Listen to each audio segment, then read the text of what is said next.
Okay, good afternoon, everyone. Welcome to the Pitkin County Board of County Commissioners work session on Tuesday, April 6th. I'm Kelly McNicholas Curry, Board Chair. Also in the room with me is Vice Chair Patty Clapper, County Manager John Peacock, Andrew Shoemaker helping us with the Zoom and IT. And our other commissioners are joining us from home, Greg Poshman, Francie Jacober, and Steve Child. And as our first order of business for today's work session, I am honored to read a proclamation recognizing National Public Health Week. And I welcome some of our public health staff here on the Zoom call with us. We are very honored to recognize you. Ordinarily, I would stand, but since we have no spectators in the room and it would make the Zoom awkward, I'll just continue to sit here, but it by no means of any disrespect to our crew. So, whereas the week of April 5th to 11th, 2021 is National Public Health Week, and the theme is Building Bridges to Better Health. And whereas since 1995, the American Public Health Association, through its sponsorship of National Public Health Week, has educated the public, policymakers, and public health professionals about issues important to improving the public's health. And whereas U.S. life expectancy has dropped from 2014 to 2017, in the longest sustained decline since the Great Recession, and only in 2018 began to increase again. Further, studies consistently show the United States has a lower life expectancy than comparable countries. And whereas there is a significant difference in health status, such as obesity, poor mental health, and drug use, among people living in rural areas compared with people living in urban areas, and this variance increases because rural residents are often more likely to face social determinants that negatively impact health, such as poverty, transportation barriers, and lack of economic opportunity. And whereas public health professionals help communities prevent, prepare for, withstand, and recover from the impact for a full range of health threats, including disease outbreaks such as the COVID-19 pandemic, measles, natural disasters, and disasters caused by human activity. And whereas public health action, together with scientific and technological advances, has played a major role in reducing and in some cases eliminating the spread of infectious disease and in establishing today's disease surveillance and control systems.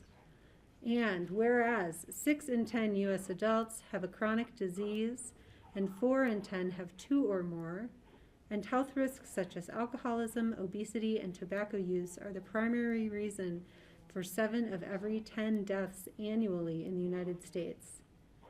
Whereas the COVID-19 pandemic has illuminated and exacerbated racial inequities, and a growing number of local, state governments, and public health leaders have declared racism a public health crisis. Now therefore, the Pitkin County Board of Commissioners does hereby proclaim April 5th through 11th, 2021 as National Public Health Week. And I will just take a moment to invite our board to recognize public health if they wish, and then I'll check in with our public health staff for any comments they'd want to make. Patty. Yeah, I want to thank all of you for the incredible work that you do. And needless to say, over this past year, you've done even more incredible work than I think any of us ever expected or you expected you would ever have to do. So I'm wishing you a hopefully much quieter, much more sustainable 2021. And I want to encourage all of you that have accrued vacation time to take vacations. You guys deserve it. So thank you again, and we look forward to working with you quietly over the next year. Steve and then Greg. Yeah, so dittoing what Patty had said, thank you all so much for your work this past year. Being in touch with county commissioners from across the state, I've heard some really bad stories about stuff that has happened to employees and commissioners even in different parts of the state during the past year. Our department has done just an awesome job compared to many of the public health departments across the state. And many times we were setting the bar for others to try to achieve what we were doing. So thank you so much. I know that we all didn't sign up for having to deal with a pandemic when we took these positions in the past, but we had to deal with it. And I know that there probably will be more pandemics or emergencies in the future that we will have to deal with. And I think all of you will be more prepared next time than we were this time. So thank you.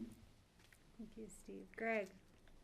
Yeah, I'll certainly pile on with the same sentiments. I think we've all learned an awful lot, and public health is now on everyone's radar, not just our boards or, but if the entire community is paying attention and following. And I'm hoping certainly we go back to something called normal, although I'm not sure what that is.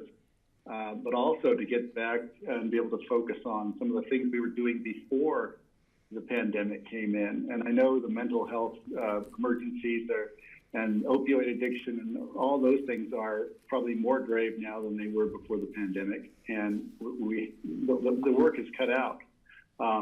So all I can say is I think after that ring. Whoops. We've lost Greg. He's frozen. So we'll let him come back when he rejoins. Francie. Yeah, I want to say thank you to you guys, too. I know it's been a really hard job, and I know it's been disappointing recently to have the numbers go up again in spite of all the incredible work with vaccinations. But I was happy to see yesterday that it looks like it's starting to go down again. I hope it stays like that. But I know that there has been turmoil with this job and a lot of exposure in the community that you probably did not see coming. So thank you all very much for your steadfastness. Thanks, Francie. And of course, I'll echo everyone. I just look around at the faces on this, joining us on this Zoom today, and think that, not only did our public health department sort of come into the spotlight, you've had to build departments within departments. I look at Kelly, who's had to process millions and millions of dollars of grants coming in. I look at Carlin, who had a baby and came back into the midst of, pandemic and trying to figure out our increasing numbers. Larissa newly joining us. Other folks who worked weekends to answer calls, who had to call people with positive results. Tom, you've probably seen it all at this point. I don't know how you end a career on that. I hope you have a high note here somewhere.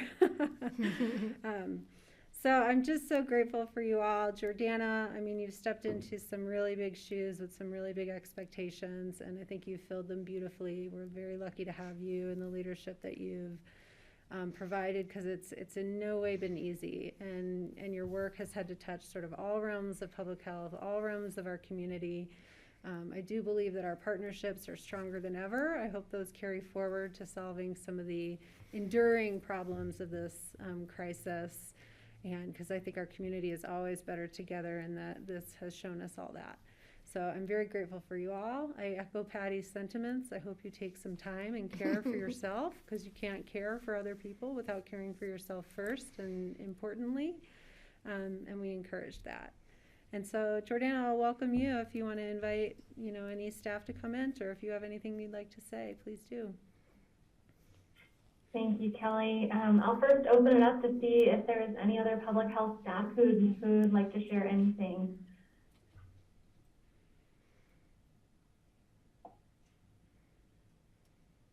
And if not, our behind-the-scenes heroes. Like to take a moment first to recognize the staff here. This has been an incredible team, and as you say, Kelly, teams within teams, departments within departments that we have grown, who have started remotely, who have either come on board or transitioned the work that they do to help respond to COVID, while in many cases maintaining the additional functions of public health that we just still can't let go of, that the proclamation really referenced as well. So just a huge thank you and recognition of the team and all of the work they've put in. Additionally, just thanking the entire Board of County Commissioners for their ability to understand the pandemic, their interest in learning about what public health is, why we do the things that we do, how we do them, and being supportive. I really echo what Steve has said, and that it has been a collaborative relationship there. Finally, looking to Commissioner Postman as our Vice Chair of our Board of Health, and Commissioner Clapper as our alternate. You both have been heavily involved in public health since our formation within the county, and we truly value that, and not only the connection to the Board of Commissioners, but the perspective that you bring also of constituents and of the community. And that will just, my final thought is just, again, thanking the community for everything that the community has had to go through, that public health has been putting into place with our protective measures. And we do hope that with vaccinations now, we are closer to the light at the end of that tunnel, and look forward to coming out of this pandemic into a more sustainable normal with everyone. Wonderful. And Greg, we lost you a little bit, so do you want to wrap us up? I'll thank you. I just wanted to say that I certainly agree with everything I've heard here, and I'm looking forward to seeing how things shake out. I'm sure there'll be a lot of unpacking of how everything went down over the last year, and I think we're going to be stronger the next time something like this comes along. And I just really appreciate the incredible work and the toil that has gone in so far, and that you're still doing. And so, yeah, regarding those vacation days, certainly take the advantage if you can do it. And I look forward to going forward from here. So thank you all. Thank you. And I'm glad to say that Tom can say that he's had a major pandemic in his career, in his long and storied career. This is a first for him. Steve? So when you take these vacations, please don't go to the beaches in southern Florida and join the big crowds there. No, you will all make wise choices when the time comes. All right, thank you. We're so grateful for you all.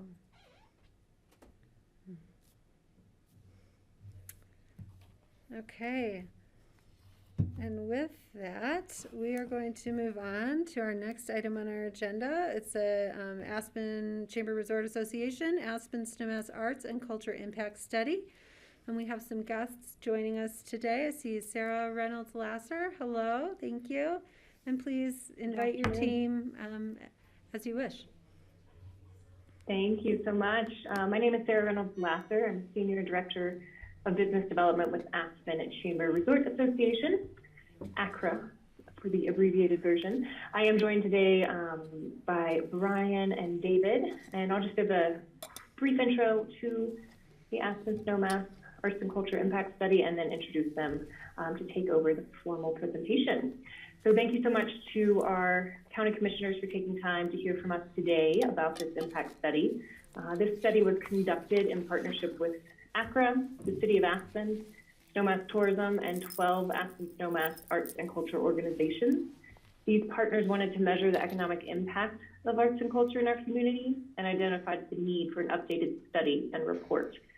Our community benefits not only through revenue and job creation, but also through educational programs, a positive impact to our quality of life, and second homeowner purchases, all of which are influenced by our robust arts and culture programming. Like many businesses, these organizations are feeling the impact of the COVID pandemic. It's important to note, though, the arts and culture organizations were still able to offer programming both live and virtually in the past year, both programming and education. Many have felt the effects of not being able to host their fundraising events, but through strong marketing, creativity and programming, and a long-term vision towards recovery, they are able to continue the wonderful work they're doing in our community. This impact study report will be a living document for each of these organizations and the partners to reference the many positive impacts of arts and culture, and to also be able to speak a common language on the importance of arts and culture in Aspen Snowmass. I'm pleased to introduce David Becker, Director of Research with RRC Associates, and Brian Lewandowski from the Business Research Division at the Leeds School of Business, University of Colorado Boulder. He's the Executive Director. So I'll now turn it over to them, and they can report the findings of our Aspen Snowmass Arts and Culture Impact Study. Wonderful. Thank you, Sarah, and thank you, commissioners and staff, for the opportunity to share our research findings with you today. The good news is that I'm not here to talk about COVID-19, but rather I'm here to celebrate the impact of the arts, celebrate the impact that it has on our communities and that it has specifically on your community. As Sarah said, I'm Brian Lewandowski. I'm Executive Director of the Business Research Division at the Leeds School of Business. So we know that there's an interest in and certainly an appreciation for the arts and for culture. Ways that we often express this is through measured attendance or ticket sales or art purchases or philanthropy. This study provides a much more inclusive quantification of the economic impact of arts and culture in Pitkin County and illustrates that arts and culture garners volunteerism, supports things like education, spurs tourism, and is a driver of local economic activity. So Sarah already introduced our partners who helped fund this study and who helped provide a lot of the valuable information that we gathered from your community, but they're up on your screen here. I just want to call out, though, that the Leeds School partnered with RRC Associates on this project, and RRC really was the lead in collecting a lot of this data from the individuals who visit your community. So I'm joined by my colleague, David Becker, who is Director of Research at RRC Associates, and I've had the pleasure of working with him over the 15 years that I've been at the University of Colorado. We've collaborated on a number of studies.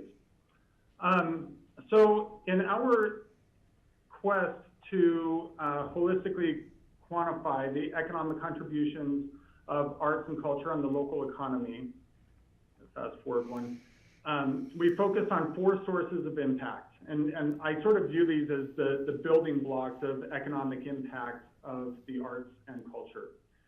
So we looked at the 12 participating organizations. We looked at other arts and cultural businesses within your community. We measured the visitor impact, and we also looked at the impact of arts and culture on influencing second home purchases, and David will talk about that at the end. So how did we collect this information? We surveyed the 4 participating organizations, and we asked them a lot of detailed questions about attendance, about visitors, about sales, about funding, about employment and worker commutes. We asked questions. Beyond those questions, we sourced data from other sources, such as state labor files, or from Reference USA, or Dun & Bradstreet, or from the IRS Form 990, and other databases. For the arts and cultural businesses impact, we collected secondary data, such as the arts and cultural satellite accounts produced by the Bureau of Economic Analysis and the National Endowment for the Arts. The visitor impact was quantified from an audience survey over a 9-month period that collected information on demographics, trip characteristics, trip spending, and related data. And just note that we wrapped that up right as COVID-19 was beginning. And then a survey also collected data on second home purchases and how much arts and culture sort of influenced those purchases.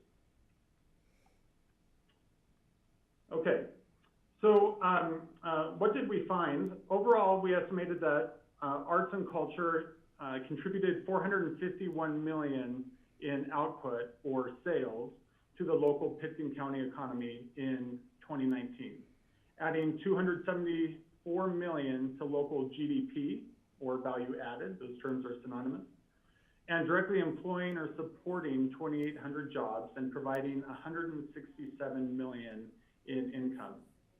A majority of this economic activity was derived from direct employment, wages, and sales. And arts and culture directly or indirectly accounts for about 12% of the Pitkin County economic activity. Whereas 30% of what we call is what we refer to as the multiplier effect, or the indirect impact of the institutions and households buying other goods and services within the local community. So think about one of your arts organizations. They have to purchase goods and services in order to run their own operation, and they employ individuals to help run their own organizations. So as that income is earned, as that revenue is earned, that money is spent and respent within your local economy, and that's what we refer to as that multiplier effect. This activity is spurred by the 12 arts and cultural organizations, other arts and cultural production, such as architecture, design, and creative content firms. It's spurred by visitor spending and a portion of second home purchases that I mentioned at the beginning. So you can see the building blocks of all of this on your screen here. So we estimated that the 12 participating organizations had an impact of about 91 million on your community.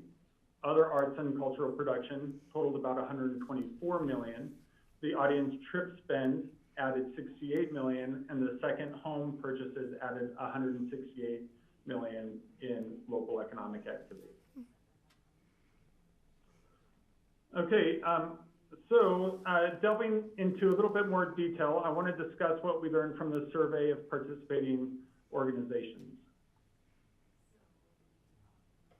Okay, the 12 organizations reported more than 60 million in revenue, of which 57% comes from contributions, mostly from individuals. We learned that these organizations employed nearly 600 workers, half of which are permanent year-round employees and half of which are seasonal, mostly summer employees. And 61% of these employees live in Pitkin County. So the rest are commuting in, of course, from somewhere else. I just want to check in. We also to make learned sure that these we're on the right organizations slide. hired an additional Sorry, 390 contracts. Yes. Sorry, I just want to check in if we're on the right slide, because we're seeing the attendance slide and not employment. And I'm not sure if we're on the right place. Yes, this is the slide that I have to talk about. Okay, great. Thank Yeah, you. Thank you so much. Sorry. Yeah, it's a good question. We also learned that there are about 400 contractors that are hired by those organizations, and many of those contractors are actually the artists who are delivering content. From our surveys, and this is what's specifically up on the slide here, we learned about the programming offered by those organizations, ranging from performances and exhibitions to guided tours and field trips. The organizations reported about 450,000 attendees in 2019, with 74% of the attendees in the summer and 62% of the attendees paying for the programming versus some sort of free offering. And any outreach not only markets the arts and cultural program offerings within your community, but also markets the region with nearly 1 million website visitors, 300,000 social media followers, 175,000 email recipients, and over 700 earned media stories. So those all have this sort of extension of the economic impact because it's providing positive news about your community. Okay, so we knew that arts and culture extended beyond the 12 organizations that we surveyed. So we looked at other data published by the U.S. Census Bureau and the Bureau of Economic Analysis in a periodic report titled the U.S. Arts and Cultural Production Satellite Account. And employment in establishments, sorry, where my slide is off a little bit here. So from that information, we were able to estimate additional jobs in such occupations as design services, information services, retail industries, education and government, and others. And so through that, we estimated that there's 565 additional jobs just devoted to those activities within your community. And looking at data from the Americans for the Arts, Pitkin County, we also learned, has a much higher share of jobs in creative industries than some mountain resorts and other peer communities, showing the uniqueness of your community. So as we zoom out, the way we estimate this is taking a look at the percentage of your economy or your employment that's devoted to creative industries. So it's a slightly different framing of how we think about arts and culture. But what's nice about this is through this data set, we're able to compare Pitkin County to all of these other communities. So we selected a set of peer communities, and we found that your community has about 4.7% of employment devoted to creative industries, versus the next closest peer, Santa Fe, New Mexico, 3.4%. And if we look down at the bottom and compare that to Colorado overall at 3.5%, or the US overall at 2%, that's really something to celebrate the high concentrations of employment that you have devoted to creative industries.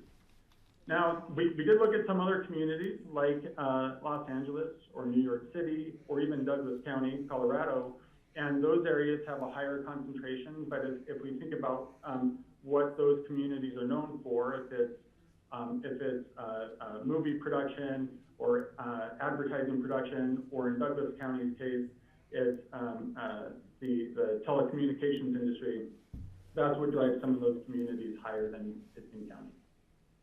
And so with that, I'm going to pass it over to David, who will share some of the details of the two remaining building blocks. Okay, thank you very much, Brian. Thank you, County Commissioners and staff. Pleasure to be with you today. So as Brian said, of the remaining two pillars of the arts and culture, economic impacts, the first we'll focus on is the arts audiences.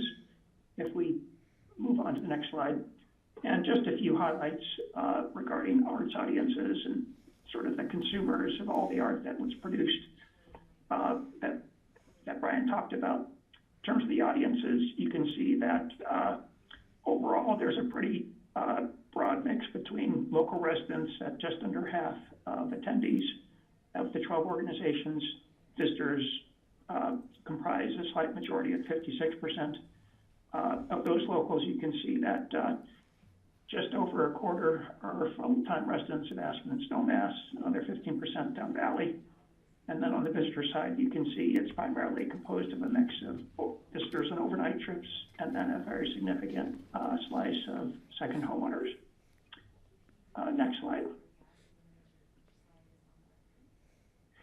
Okay, so another thing that we did as part of the audience survey process was to understand the degree to which arts and culture is a driver of visitation versus just an incidental activity that people participate in while they're in the area.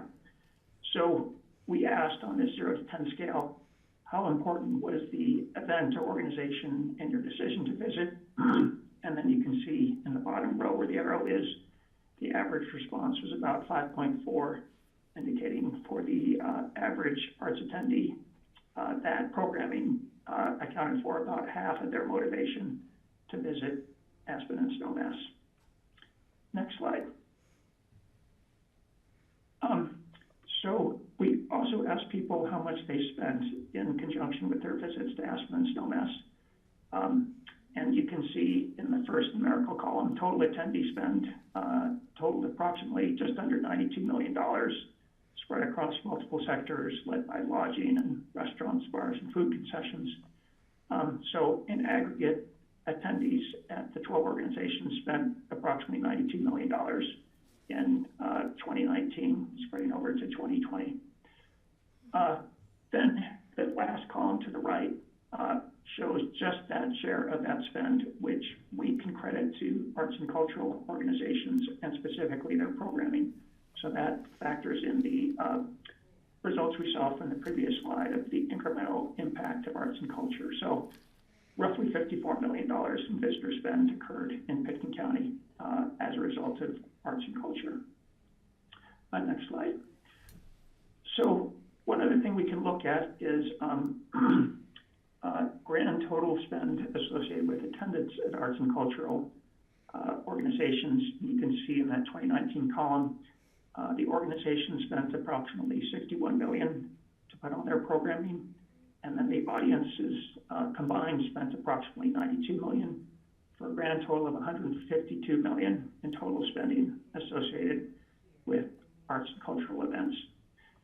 And then as we work further to the right, we can see how that compares to previous studies that were done by Brian's organization, the Leeds School of Business, in previous years. So the most recent previous study was done in 2003, 2004, and in inflation-adjusted terms, spending at that time associated with arts and culture was approximately $76 million. So essentially, spending by organizations plus their audiences has roughly doubled over the past roughly 16 to 17 years. We've also seen across the U.S. as a whole that aggregate spend has also increased on arts and culture in real terms, in real inflation-adjusted terms over the past several years. Also in this table, you can see the 1995 results, and then the Leeds even did a study way back in the 1980s. So clearly there's a long history of arts and culture in Aspen and Snowmass, and a lot of interest in evaluating its contribution from an economic standpoint. One caution is that the organizations which have been represented in each year's study has varied somewhat, so it's not a precise comparison, but gives a ballpark idea of how things have trended. Next slide. Okay, and then finally, the fourth pillar of impact relates to second home purchases influenced by arts and culture. Next slide.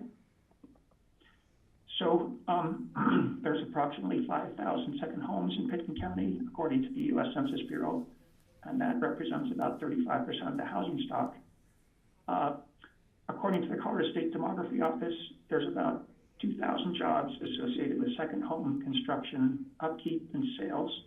And so this excludes spending by the second homeowner while they're in residence, and instead it's just sort of what it takes to keep the units, the buildings and grounds up and running.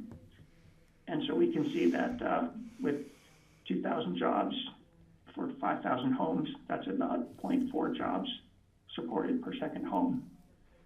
And then finally, we did a couple of surveys of general visitors in both winter and summer to Aspen and Snowmass. And if the respondent happened to be a second homeowner, we asked them how important was arts and culture in your decision to purchase your second home.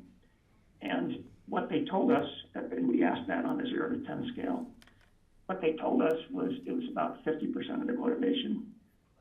Because we just only had space to really ask this as one question, and we couldn't remind the second homeowners of all the other factors that could have influenced their decision, like recreation or scenic beauty and so forth, we have conservatively ratcheted down their estimate to roughly 25% of their motivation being attributable to arts and culture.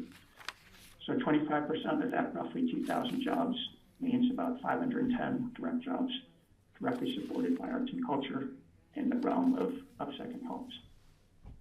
Next slide. Okay, so finally, just to wrap up, so arts and culture directly or indirectly accounts for about 12% of the Pitkin County economy. That's roughly a one-eighth slice of the total economy. 1 in every 8 workers, $1 in $8 circulating. Pitkin County has a higher share of jobs involved in arts and cultural production than Colorado, the U.S., and many other arts and resort and arts destinations, even before considering the audience trip spend and second home impacts.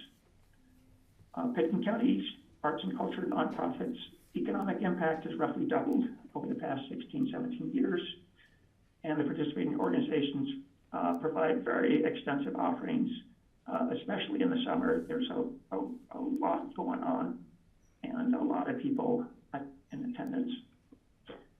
Next slide.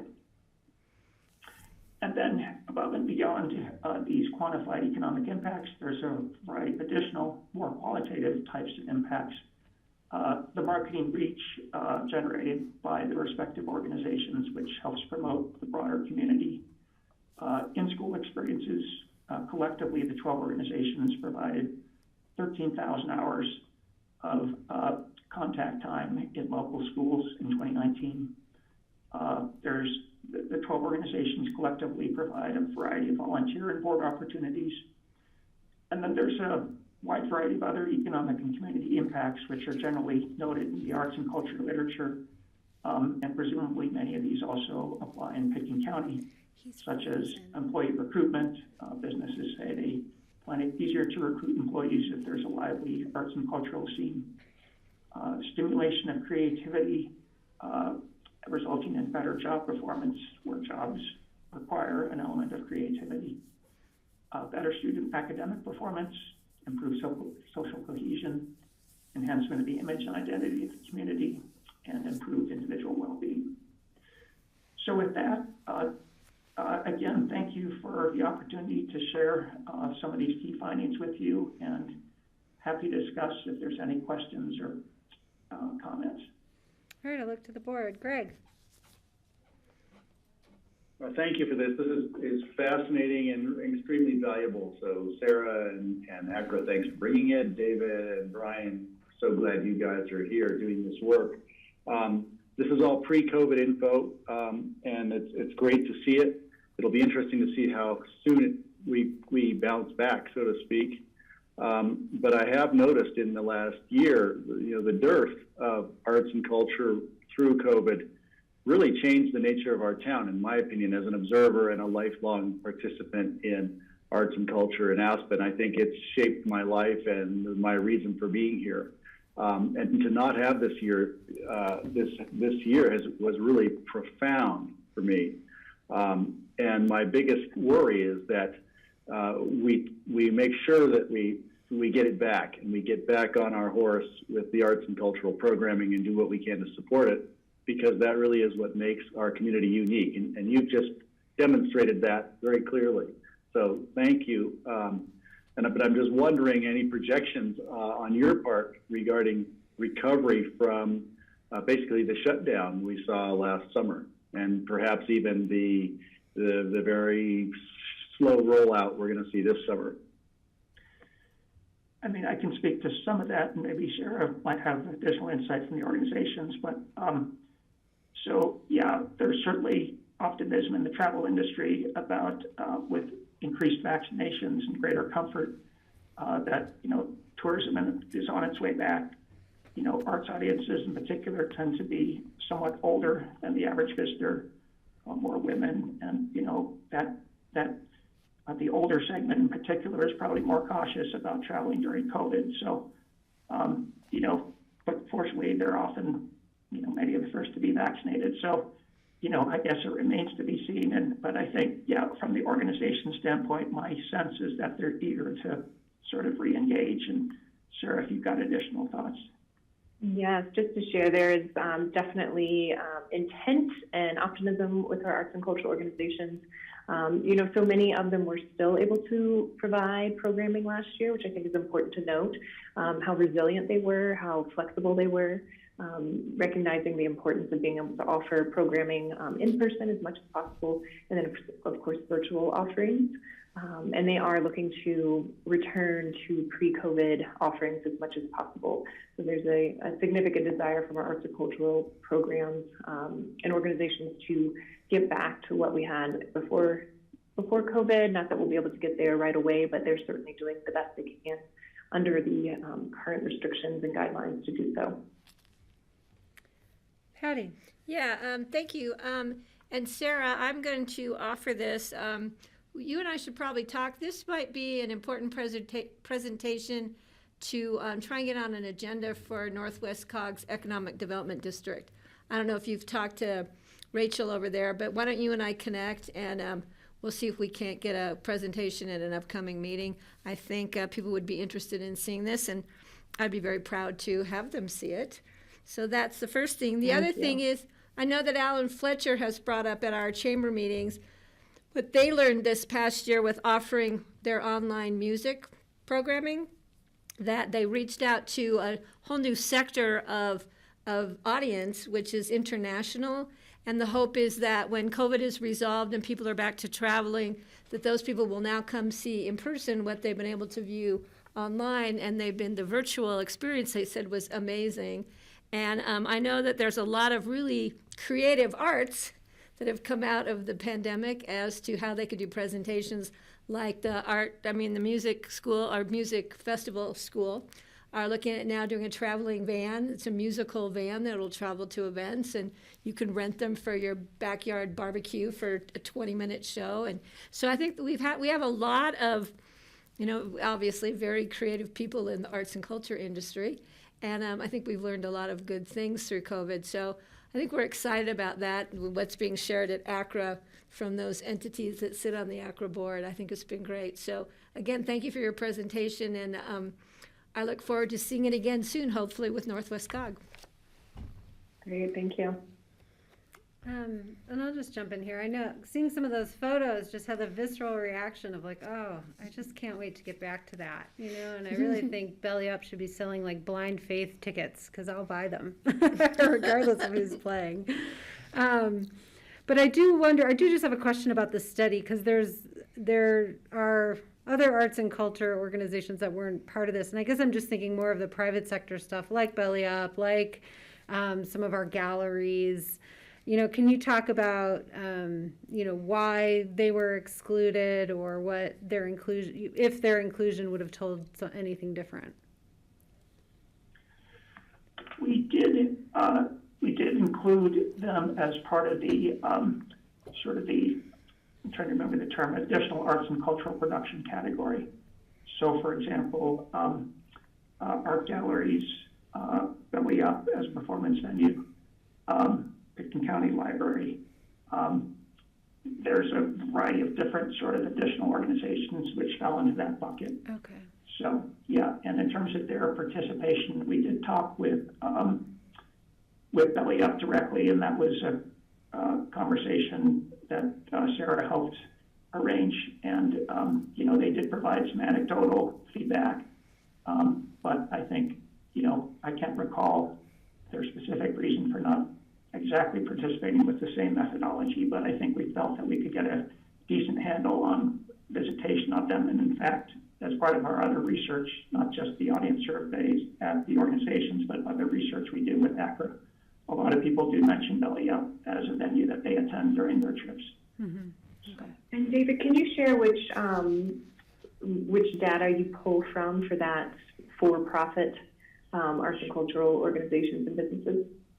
Yes, and so this is a database that Brian has access to via, as a quasi-public entity. That, Brian, if you want to chime in. Sure. So we use multiple data sets, but one of them is the state labor data file. So every organization that employs workers, they have to submit their employment and wages to the state labor office, and that's how the state labor office calculates the unemployment insurance that they need to pay. So having research access to that, I'm not able to divulge any individual organization, but I can roll it all up. I can take a look at those individual organizations, and I can roll up their employment impact, wage impact, and then through the models we have, we're able to estimate the overall organization's economic impact based on what they're doing, on their core content. So they are included in there. The difference is we didn't directly survey all of those organizations to understand their operating expenses, their capital expenses, their visitation, their commuting patterns. So that level of detail was sort of exclusive to those 12 organizations that we partnered with. But all of those other organizations, we did attempt to estimate their economic impact, and that's what was in that second building block that I was describing. Thank you so much. And then I saw Steve had a question, then Francie.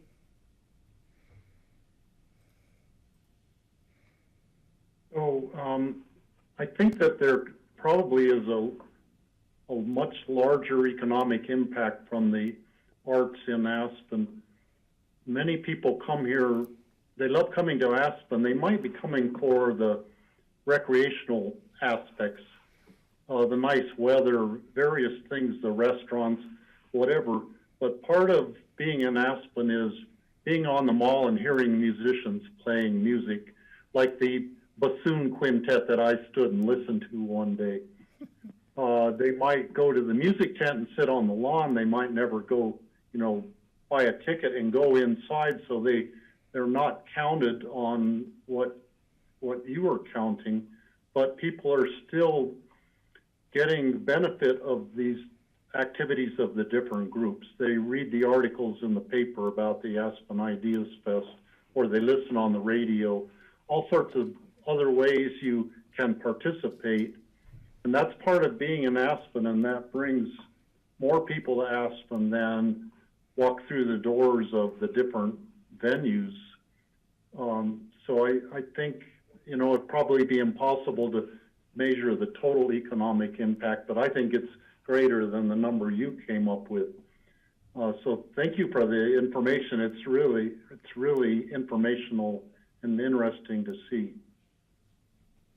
I mean, I think you're right, and that we did, and I agree that we didn't measure that increment of benefit. One thing we did look at a little bit was the overall historic character of Aspen and to what extent did that influence people's decision to visit, and that was of interest to the Aspen Historical Society. And my recollection is that it was something on the order of the importance of Aspen's historical character was maybe 2.8 on a scale of 0 to 10 in the driving the decision to visit. So certainly significant, although mixed in with other motivations. Thank you. Francie. Thank you so much, guys. I want to recommend to you all, if you haven't seen it, it's a video clip with Willie Nelson about COVID-19 and getting vaccinated, and it's I'll Be Seeing You. So it's for me, it was very emotional. It's mostly sporting events, but there are some concerts included as well. So he's singing acoustically, I'll Be Seeing You, as huge events full of people show behind, on the screen. So anyway, it's quite moving, and it definitely relates to the arts and culture in Aspen during COVID. So I highly recommend it. Okay. Any last thoughts, Sarah, as we wrap up here? No, we're just so appreciative of you all taking time to hear from us. And of course, I think we were all likely drawn to Aspen Snowmass for the arts and culture, and certainly it's something that keeps me here for sure. So also I'm eager to return to that music festival lawn and to hear those musicians out about town. So hopefully we'll all be able to share that experience this summer. Great. All right, thank you all. Thank you. Thanks, guys. Thank you. Thank you. Okay, and moving on to our progress of getting to that normal place, we will get to our next agenda item for our COVID-19 update with John Peacock. Thank you, Kelly, and give me just a second. Sure. Here. Screen's coming up. All right, so our weekly update. So, Oh, you have to turn your mic on, please. We got to reintroduce him to the room. Gosh, I know. Is that better, Amy?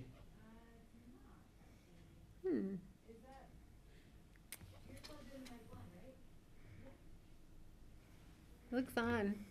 Sorry, we're having a little Don, are you technical. actually in the room with the commissioners? He's in the room. Yeah. I'm actually in the room. Oh, had I known that, I would have driven up in a heartbeat.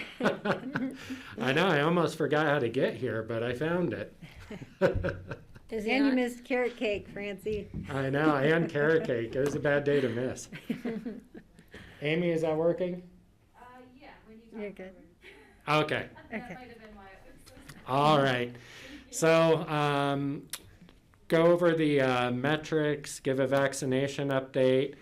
The main focus today is really going to be the upcoming Board of Health meeting, mostly because there's going to be a discussion around what will happen in mid-April as the state starts to move away from the executive orders and public health orders. We have had an opportunity to meet with some of our peer counties and talk about coordinating our exits. So going to be looking for some board feedback for Greg and Patty as they go into the Board of Health meeting later on this week. Our case counts, as Francie had indicated earlier, are starting to look a little bit better. We're dropping down from the orange into the yellows. We're going to be keeping an eye on that. We need to have 7 consecutive days in the yellow before we would be moved on the state dial. Our positivity rates have remained fairly high. We continue to have one of the highest rates of testing in the state. I think we're 6th out of 64 counties over the last week.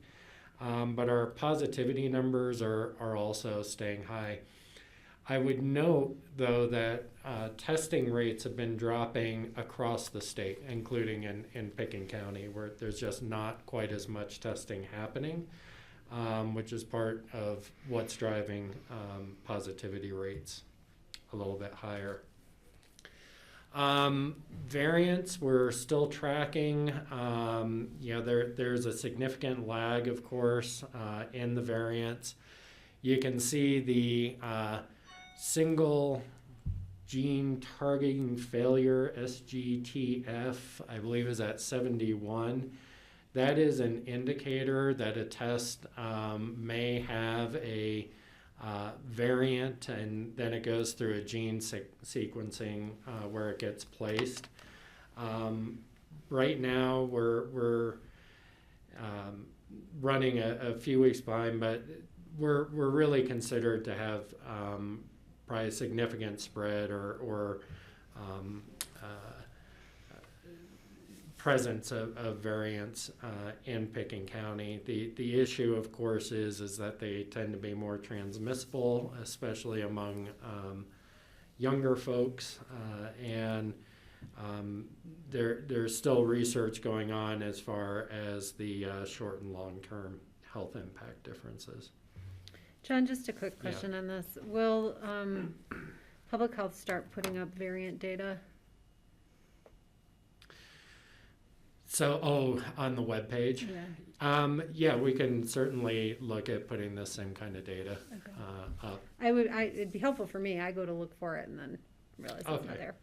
I have a Yeah. Yeah, John, on the positivity rates, from what I show, from what I get, we've been in the yellow for positivity since the 1st. So this is, you're looking at the daily report. So Yes. This is pulled from the state data that the state's looking at. And there tends to be a lag in the state data. Well, this is for our significantly data. different, I mean, compared to what we're showing. We're like well under 7, Right. definitely well under 7.5, which is the cutoff. And what tends to happen is the state, for whatever reason, we tend to be able to update our data more quickly. So this may change over time as tests come in. My guess is the difference is, and you may actually know a little bit about this also, Yeah, but there's not as much of an answer to the explanation, but John's correct that this is state data, so this is what they are holding us to on the dial. So if we're already at 7 days for our rates, not the percentages, but the positivity rates, but so see that to me, I know we've had this issue with how the state's reporting, how we're reporting, who's right, but so, because right now I show we're close to going back to yellow on our data, which should be the data that counts because it's our data. I mean, we know that the state data is always askew somewhere, so I think we could, if push came to shove. Since we're into off season, I think we're going to be fine. But that's just a point I think we need to be clear on, is that we're showing more yellow than they're giving us credit for. That's correct on the daily report. And the reason I showed this is what we're being held to. Yeah. By the Okay. state. Well, I like the stuff Andrew sends me better. So. I do too. Andrew sent me this one. And I thank Andrew for this every day. What's the current positivity rate according to our numbers? 6.3. 6.3, the Why state not? has us at 9.2, and we have had issues sometimes with the state receiving negative test results, which drives our positivity up. How can you make a negative a positive in that case? So vaccines, past these couple weeks have been good for us. Last Friday, we were able to give 1,924 doses. That is including 1,893 first doses and 31 second doses. It included an allocation of Johnson & Johnson vaccines. This week, we will be receiving 1,000 Johnson & Johnson vaccines, and a small number, right around a couple hundred of Pfizer and Moderna second doses. We're actually getting those allocated from other communities right now for our second doses. Probably the biggest news, which really came out last week, is that we are in phase 2, which means that Coloradans over the age of 16, all Coloradans over the age of 16 are eligible to receive the Pfizer vaccine, and Coloradans over the age of 18 are able to receive all vaccines. And so really encourage folks to register and sign up and get an appointment for their vaccine. It's really open to anyone 16 and older at this point. And John, real quick, we just received an email that they're still looking for volunteers for Friday at the vaccine clinic. Oh, thank you. Yeah, and we are doing a mass vaccine clinic on Friday, and we do have some open spots for volunteers. That has been filling up fast, so if you haven't had a chance to do it, please sign up. It is definitely worth it. Today we did launch a vaccine finder off of our web page so that you can go and find different locations either in Pickens County or outside of Pickens County where vaccines are available and who is providing them. We will keep updating that information as we expect providers will continue to be added. I'd also note that at the same webpage you can sign up for vaccine notifications, which will tell you when registration, at least for Pickens County's vaccine clinics, which are done in partnership with Aspen Valley Hospital and Community Health Services, are available. With that, so let me see if there are any questions on vaccines before we pivot. Greg? I did receive a question on why, how did it, I guess it used to be Thursdays, now we're shifting Friday for vaccinations. Is there a reason, is it the type of vaccine, or I'm just wondering what caused that shift? You know, Greg, we were doing it 2 days a week, and I think it just gives a little bit more time for scheduling after we hear, because we're so often not hearing about our full vaccine distribution until either Sunday night or Monday morning. So it just gives a little bit more lead time to plan, particularly with logistics of now having 3 different vaccines, which have 3 different protocols associated with them in terms of how long they can be in the vials and that sort of thing. To keep that vaccination clinic running smoothly, which it has, it's been a real success, but there's a lot of back-end effort to manage all of those different pieces. So it gives us a little bit more time. Great. Okay. Yeah. Thanks for that. I appreciate that.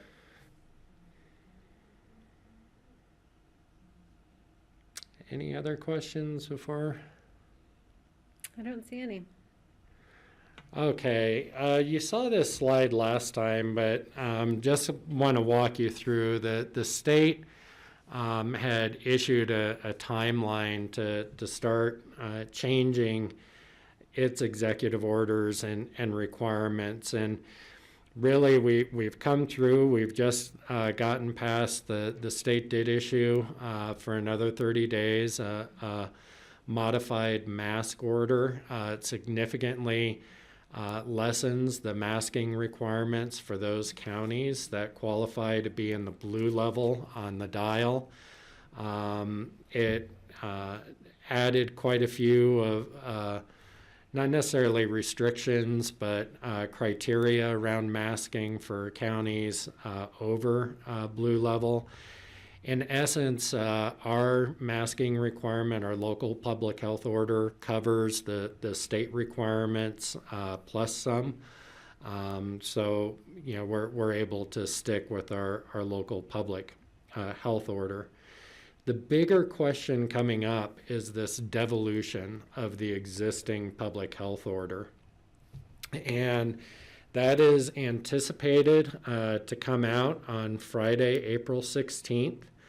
And what we expect will happen based on this communication from the state is that the state public health order and executive orders and state dial restrictions will become guidance for counties to adopt or not.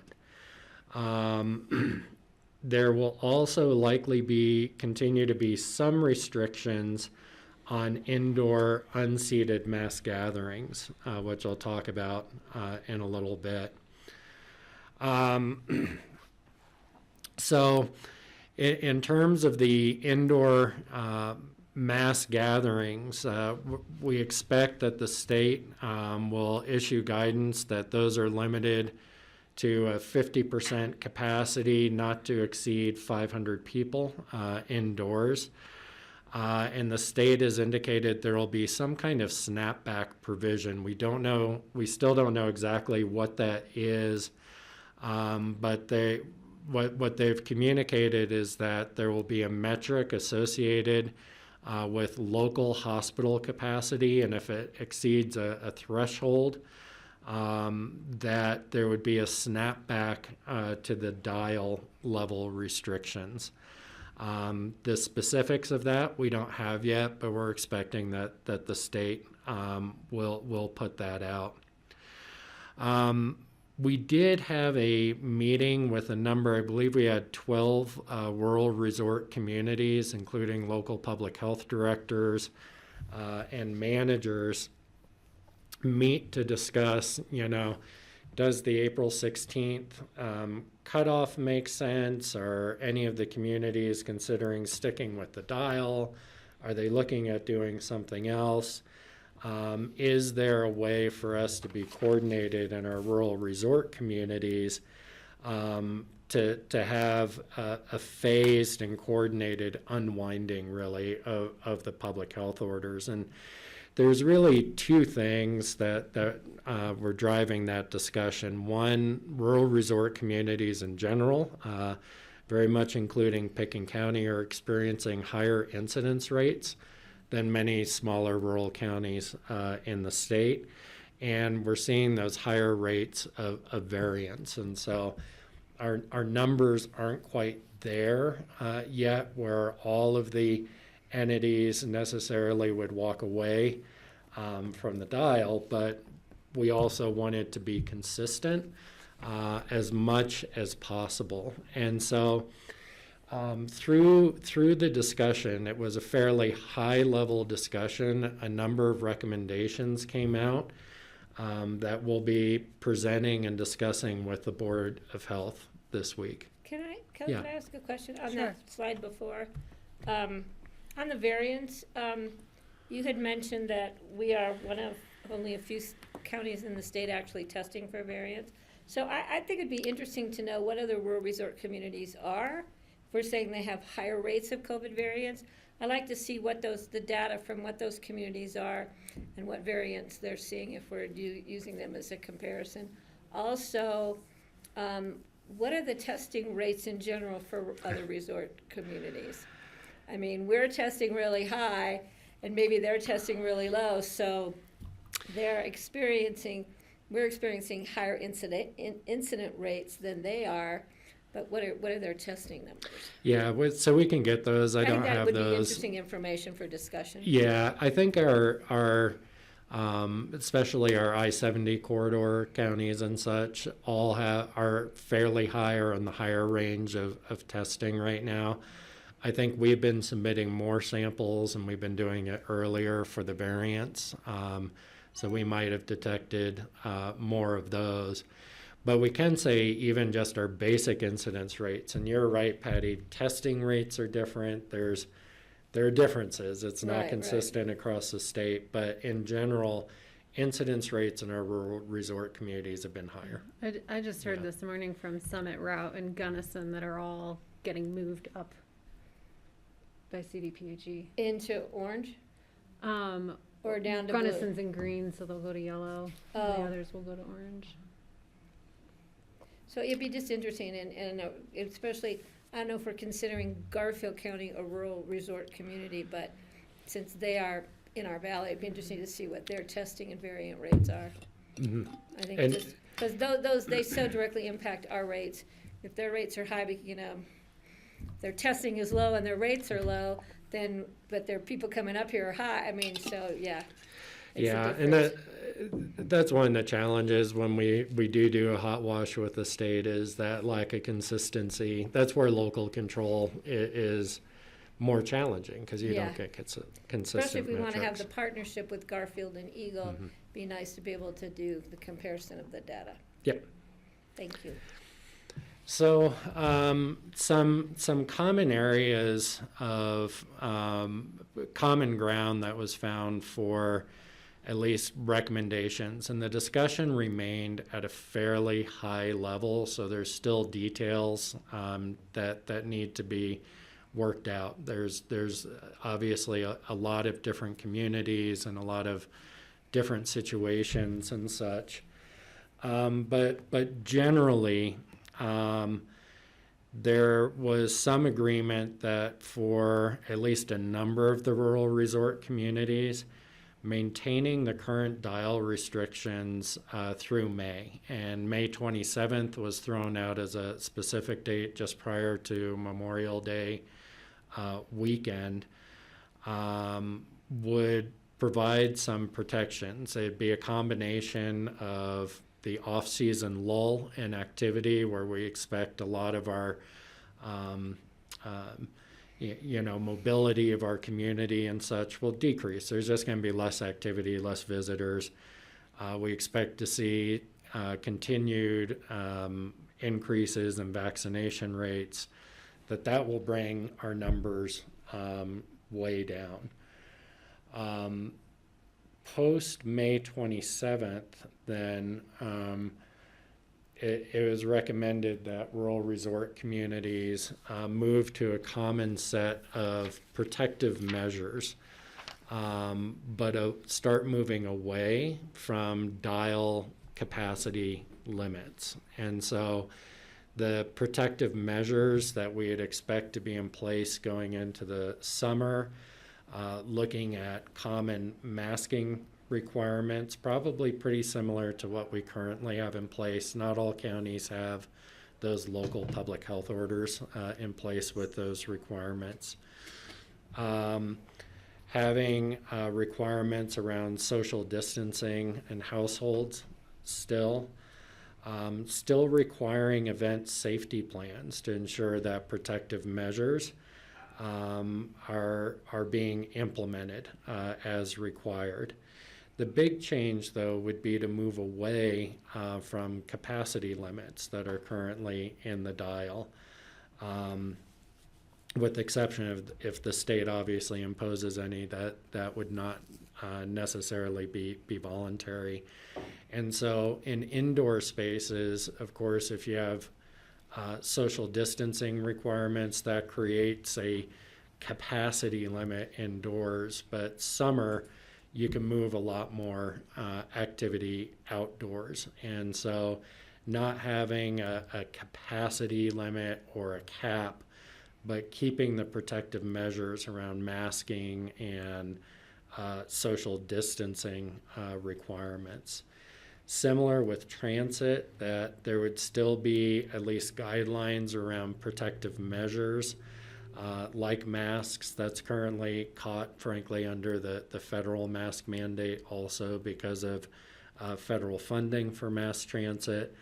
But ventilation requirements, cleaning requirements, but that capacity restrictions would be left to the provider, which is very much what we did last summer also.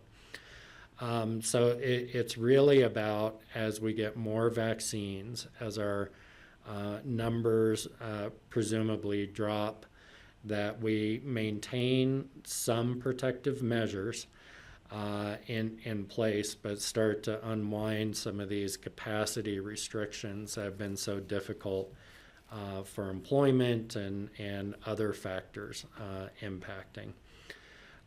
There will be different guidelines. We've seen the CDC issuing different guidelines for schools and those sorts of things. Of course, those will apply. These are kind of the big brush kind of recommendations. We did talk about vaccine passports, and I think all the counties were a little bit concerned about each county doing their own thing and having somebody that flies into Denver having to understand 10 different sets of requirements. We do understand that the state is looking potentially at a program right now. We think that staff will have some more information on that at the Board of Health meeting. But right now there is just generally agreement amongst the rural resort communities that if there is going to be a vaccine passport type of program, that'd be best done at the state or preferably national level. I don't think there's anything that's happening at the national level, so it would be state. And that there needs to be a lot of consideration on the policy side around equity considerations, access considerations. There's a lot of pros and cons around that vaccine passport. So there won't be a recommendation from staff coming to the Board of Health just yet, other than let's track what the state's doing and keep looking at these pros and cons. Can I ask a question? Sure. Patty, then Greg. Yeah, I've heard a lot of controversy about this passport program, which to me, I don't understand because it seems pretty basic. And there's maybe just a few states that are doing it, maybe. Do we have examples of what it actually does it mean? I mean, to me, it seems pretty simple. You carry a driver's license, or you carry a passport, and you should laminate your little card and carry it with you. But so what is an example of what this passport would be? Well, a lot of them are technology driven, like a little barcode kind of piece. So some of the complications as you drill down, all the vaccines right now just have an emergency use authorization. They aren't fully authorized or tested. They can't be required as a result. So there's a piece there. There is a piece around not everyone has had access to the vaccines, and so that's what drives the equity questions around. So how are we going to use a passport? Is it to get into your place of employment? Is it to get into an event? Is it private driven? Is it public driven? Is there going to be any kind of denial of services or such based on that? Then you get into complications around some people medically can't get a vaccine. How are you going to make that determination, and who's going to make that determination? How's it going to get into a particularly if it's a local program, right? And it's a visitor-driven piece. So you start to go from policy questions of equity to practical questions of administration of it pretty quickly. And so there's just a lot of layers to it, Patty, that I think make it So complicated and controversial. Well, and the other thing is too, if the state's looking at masking, but if you're at an event with X amount of people and X percent is vaccinated and X percent is not, so how do you even know who in the room unless you start branding it on your forehead or something, you know, that you've been vaccinated. So yeah, it sounds so simple, but it's so complicated. It's like everything pandemic, right? The common sense isn't so common. Yeah, it's just, you know, if you've been vaccinated, laminate your card and carry it, you know, you'd be a card carrier. And you can download those. I Yeah. shouldn't say this, but I mean, Sure, you can buy them on the black market. yeah. The dark Yeah. web. Hey, Greg, you want to jump in here? I need your hand up. Yeah, there's a lot of complications. What I sense is that at the federal level, the president is not interested in getting into that, and it's unfortunate because if it does happen, it needs to be on a federal level. And then I guess our governor has the same sort of sentiment that it should be a free market solution or something, which to me doesn't make a lot of sense. The fact is, and Patty would know this, we already have vaccine passports. You know, whenever I travel abroad, if I'm going to certain countries, I have to show that I've been vaccinated for yellow fever and who knows what else. I have a card, and I had that card for many, many years. And schools, I know, are not accepting students unless they've had vaccinations for measles or other things. So we already have this in place. It's unfortunate I guess it's become politicized and so concerning. I think that, you know, we can throw roadblocks in front of it, but I still think it's a good idea. But it certainly should be on the state or the federal level. The question I have, John, I wanted to see, was there any conversation with this group regarding social distancing, 6-foot spacing between households? For instance, someone brought up, if you go to the music festival this summer, they can fill the tent with households social distance by 6 feet and get a certain, you know, higher number of people in the music tent, for instance. But is there any talk about doing social distancing between cohorts? If you have a vaccinated group of friends or a cohort where, you know, often like we see very few people in person now, but the ones we do, it might be safe to go to an event if our cohort was together and social distancing from the next cohort. I'm just wondering if that conversation's come up, because I keep hearing about how there are different ways to approach this that might allow larger capacity while remaining safe and reducing transmission. I don't know if that came up in that meeting, but when I see 6-foot spacing between households, I just wonder, did the conversation go beyond that, as far as you know?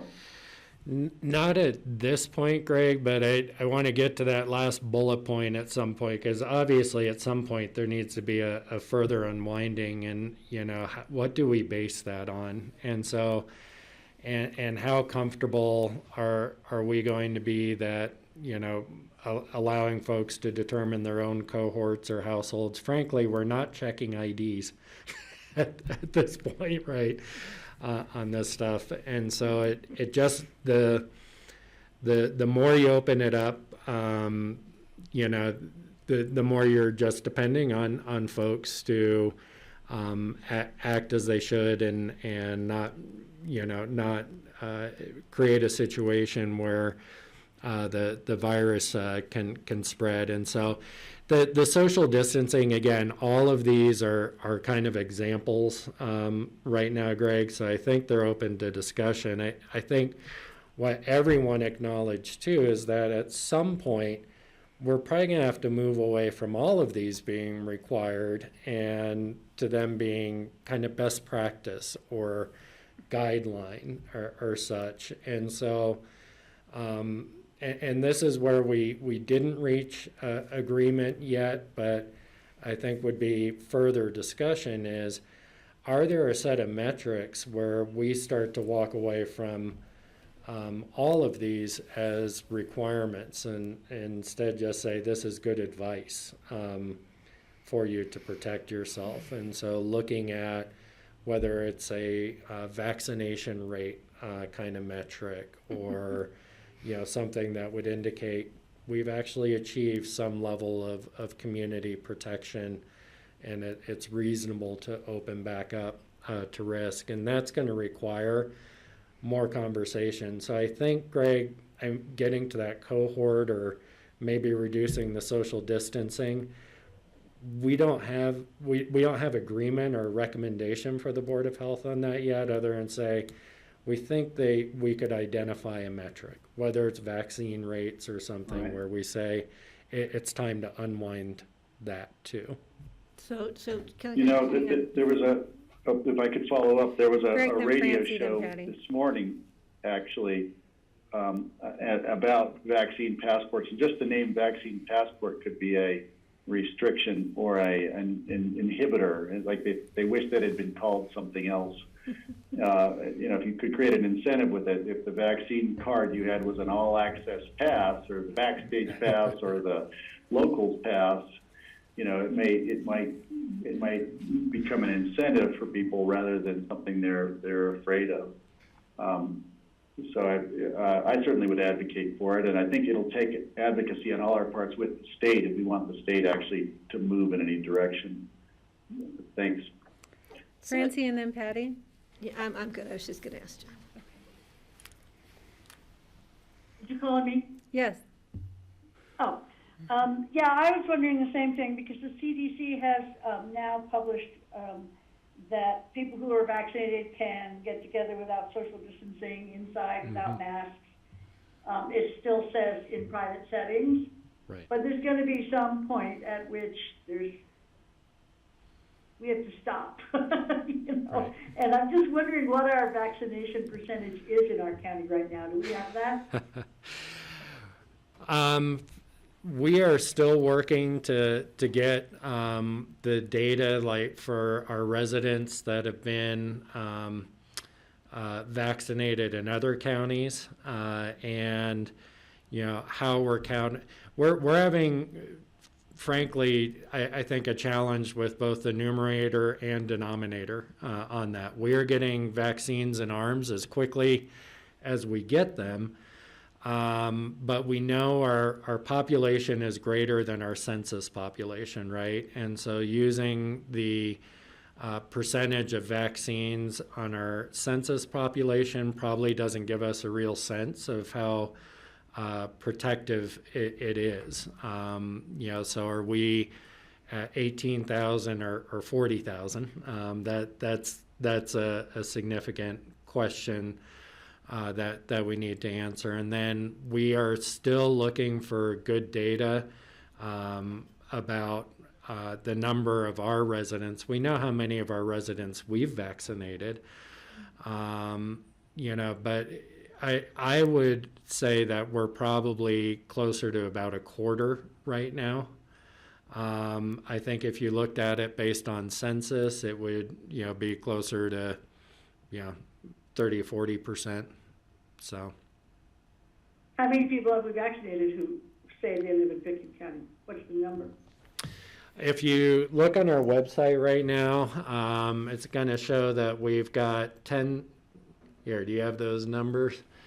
Which website? The Pickens County or the Pickens County's voters? website will show that 9,900, I believe, residents. Is that right? 9,900 doses. 9,900 doses have gone to residents at this point. That's actually going to be a little bit higher. That data is lagging, so we're probably closer to 10.5 at this point to residents. So if we had a population of 17,000, which the census says we do, we'd be over 50%. You're counting the people who work here, or are you saying that the 40,000, what is that number? Is that like Yeah. homeowners plus Yeah, so we know. whatever the census says? Yeah, we know we've got a large number of either second homeowners or long-term residents that don't get captured in those census numbers. We also know that we've been vaccinating large portions of our workforce, like 40% of our vaccinations roughly have gone out of county. And which is great, you know, because the work, it's all part of our community at the end of the day. But if we would estimate 10 to 12,000 long-term residents. That's not including visitors and not including our workforce, which would add another 8 to 9,000 probably right now. Right. Okay. And that's where I get that roughly 40,000 number from. Steve and then But- Greg. I'm just sorry. concerned that if we use the number 40,000 to ever get to further unwinding, that's hard to attain. You know what I'm saying? If we're saying, well, we have to have 25,000 people vaccinated in order to, you know, reduce restrictions, we'll never get there. We might never get there. Yeah, so Francie, that's exactly, and I think that's why, you know, that requires a lot more conversation. That this is very much like the conversation, you know, we had yesterday with the rural resort. You know, do we use census? That's consistent across the counties, and maybe you choose a higher percentage. And our goal is to get to enough people with antibodies that you really start to slow the spread of the virus and the impact. And so it's really leveraging that number to some degree and understanding what it is. And that's going to require people probably smarter than me to come up with what that should be. But we're fairly certain that the census number is not necessarily the right one to use, because that may undershoot it, and our population estimates may overshoot or make it a too high of a bar. And so, yeah, we're trying to figure that out. But you've got the problem dialed in. Great. Steve and then Greg. So I just heard from Commissioner Keith Baker in Chaffee County, and he says that they're having so much resistance to getting the vaccine over there that they're having trouble getting enough people to get vaccinated for the vaccines that they are receiving. And I think other parts of the state probably is the same situation, that they've almost vaccinated everybody who really wants to be vaccinated right now. I still wish the state would therefore send us more doses of the vaccine so we could get caught up on our population.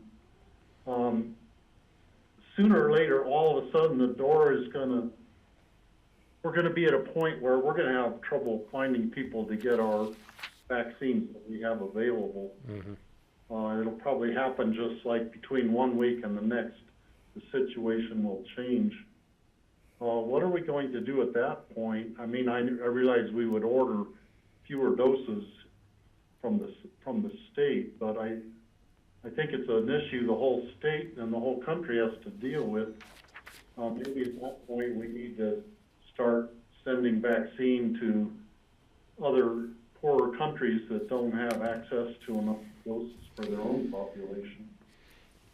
Yeah, and we're starting to advocate with the state, and I probably should have mentioned this during the vaccine update portion, around needing to shift strategies even locally here, that we're finding that we're getting to populations that may need more lead time to schedule or more assistance, and that the mass vaccination clinic probably has a limited time frame where it's going to be effective versus having longer lead times where we can spend more time working with populations and folks to get scheduled, either because of language barriers or cultural barriers or functional needs of individuals. And so, Steve, I think actually all counties are starting to see that we're getting into a territory where we need to encourage, we need to have strategies to encourage folks to come in more. And we're on top of that, but we have we have been able to get every dose that we've gotten delivered every week into arms. Do you have strategies for encouraging folks? Because, I'm trying to get all my employees in. I've only gotten about half of them to go. Is there any particular... For us, it's been on the, reserving doses for our call center and having, in some cases, bilingual, bicultural folks who can answer questions, because sometimes there's a lot of rumors or resistance there. Tricolor has been great in working with us to get messaging out. Sometimes it's technology barriers, folks who don't quite understand how to access through the web and such, and so we've been capturing those folks. As far as hesitancy goes, we are working on some messaging through our medical community, especially around vaccine hesitancy. So Francie, as we get that, I'd be happy to share that with you. But if it's maybe a cultural sensitivity issue or such, you may have your employees call our hotline. Okay, great, thanks. Yep. So for Thursday, I think the main decision point, sorry, Kelly, is that I'll jump in. we've got our obviously, I think the main asks of the Board of Health are going to be around continuing the dial restrictions through May, because that will be, that will be a local decision.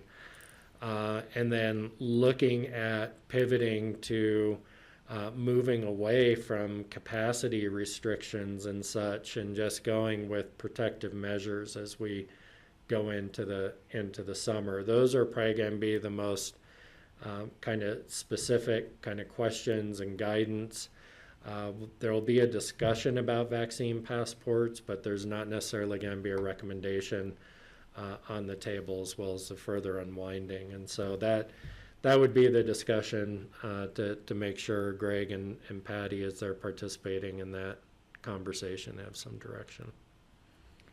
And I'll just jump in here and offer my 2 cents. I'm glad there's a regional collaborative effort here. I think that's definitely most effective. And, I think keeping looking at health-based metrics is going to continue to serve us best. As we've heard from John, it's going to be hard to get a handle around vaccination rates, and functionally, the efficacy of the vaccines and the rates in our community will show up in a decline in the health-based metrics. And so, seeing reductions in cases, seeing lack of need for testing, seeing low hospitalizations, I think just continues to show us, is there disease in the community or not, rather than trying to sort of complicate, how many people have been vaccinated or not, because we have a fluid population, and that's a tourist town, right? So I'm looking at like the bigger picture of like, when is our country going to be, vaccinated, to a state of herd immunity? When is the broader international community going to achieve that? And just because, I think Pitkin is always we're on the leading edge because our population is more fluid. We had the first outbreaks, we're having the most variants, to me, that's all just because we have more people coming in, we have more motion, we have more mobility, we have more travel. And so it's going to be hard to really ever wrap our arms around what that population looks like. And so I just think for Board of Health that, continuing to look at how is the disease actually, is it who's getting sick? Is it making people sick? Is it shifting? Is the variants affecting children? Which for me has been a real saving grace for this whole pandemic so far, is that our kids are not getting sick and dying, so hopefully that continues to be the case, and we tamp any threat of that down. So I just wouldn't complicate that too much and stick to what is going to tell us what we need to know best anyway. Greg, and then Francie. Yeah, before we end this, I do want to make sure we're clear on this. I did have other couple of questions and comments. One is just if the state does a relaxation of all this, but then they reserve the right for a snapback if the numbers go up. It just seems to me that it'll be an unnecessary whiplash. So I'm worried about that. We relax everything, and then 3 weeks later we slam it back in, and we're going to give everybody whiplash again. And we know how people respond when the rules change so rapidly. So I'm a little worried about that. Regarding access, if there are access issues, are we going to contemplate making sure our pharmacies can dispense vaccinations? Is that something we can start doing locally, as I see other communities nearby are doing? And then regarding hesitancy, I do know that some organizations are providing incentives for essential workers, people that they really feel need to be vaccinated, and I would include our restaurant workers and our hotel and our bus drivers and everybody in that category locally is essential if they're in contact with the public. But RAFTA is offering a $500 bonus to any RAFTA employee that gets vaccinated because our cost was much greater in the last year. So it's an interesting question. I know other big organizations around the state are offering serious incentives to get vaccinated. I'm not suggesting that we offer something that huge, but there may be something we could do locally if we're trying to get our numbers up. I think there are some incentive programs that wouldn't cost too much that still might be attractive, and I'm hoping that it's not left to us locally to do it, but maybe regionally it would make some sense. And then regarding Board of Health, what happens with the dial and then the distance stay requirements, that seems to be the two things that you think we're going to be talking about or deciding on. John, I want to make sure I'm clear on that. Those are the areas where I think that the recommendations are clearest in terms of staying with the current dial framework through May, and then moving away from the capacity limitations that are in the dial, but maintaining some common set. And we still need to develop the common set, but I think there's agreement around masks, some social distancing, that kind of like the 5 commitments to containment, basically. Yeah. Right. And this is a regional group, so we're not going to be the outliers going farther and more boldly into more stringent rules than the neighboring communities. Do you think hopefully we'll be doing this together with our neighboring and resort communities? Yeah, I'm fairly confident that Summit, Eagle, and Pitkin will all have to make some compromises in there in the details, but route, at least from the staff perspective, I saw a lot of agreement there. Gunnison, I think Garfield commissioners have already made a statement that they're, I think, going to stick with, wherever the state is. And so they may not continue to adhere to the dial after April 16th. But I do think the resort communities of Pitkin Eagles, I do think we'll be able to reach some agreement. Unless we want to be, yeah. That's going to be an interesting conversation, and I want to make sure I understand where our board is on that. So I'd love to hear what other people think. On what specifically, Greg? Well, just say Garfield decides just to, relax completely, and then Eagle, we have an agreement with Eagle, it sounds like, and maybe some of the other resort communities. How is it going to affect our valley if all of a sudden, once again, we've got such disparate requirements and metrics? I just can anticipate what the response will be. Confusion from the community leads to anger. But here we are getting complicated again. It's not our fault. It's just the situation we're in, and I'm hoping we can navigate that with our regional partners. Thanks, Greg. Francie, I'll turn to you since you had your hand up. Yeah, I just have a very quick question. It seems to me that one of the most pertinent data about this disease is how many people are actually sick. And I can't really find anything on hospitalizations. Am I not looking in the right place? But 'cause when I look at the Picken COVID stuff, it didn't say how many people are in the hospital or how many people have been in the hospital. And that seems to me the most significant indicator of how many people are actually sick. So Francie, this Is there is a Andrew place to look for that Shoemaker. data? Francie, this is Andrew Shoemaker from the IT department. Oh, great, hi. If you check the COVID-19 website on the testing dashboard, we have two indicators. One is the total number of hospitalizations throughout the pandemic, and the other is a matrix provided by AVH, which speaks to their feelings on their current capacities. So I'm looking at the Picken County COVID-19 response and recovery homepage. Is that where I'm supposed to be? Do you want to share your screen, Andrew? Here, I'm going Or to stop John? sharing my screen. Can you share yours, That's Andrew? great. I can pull that up.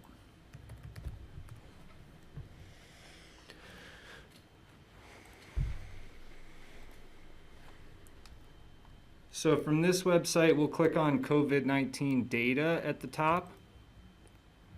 And that'll bring you to a series of cards to view state data, the dial information, our case data, our vaccination data, which I just shared with the board. And then also what I was referring to there is the COVID-19 testing and hospital dashboard. Oh my gosh, there it is. So Okay. if we click view there, this just went live earlier this week, so you're not behind the 8 ball. Okay. It won't let me click on it. At the bottom of that card, there should be a view dashboard button. Okay, I'm there. So you can Okay. see our hospitalizations, and then across the bottom, there's a tab that says hospital status. This status is provided by AVH.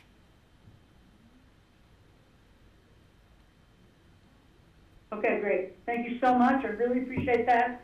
I've never seen that. Thanks, Francie. Others want to weigh in. I think Greg is postured here on a question for us, right? Decision-making, sort of values-based political question. So I just want to check in with the board to answer that. Steve, we haven't heard from you. Do you want to?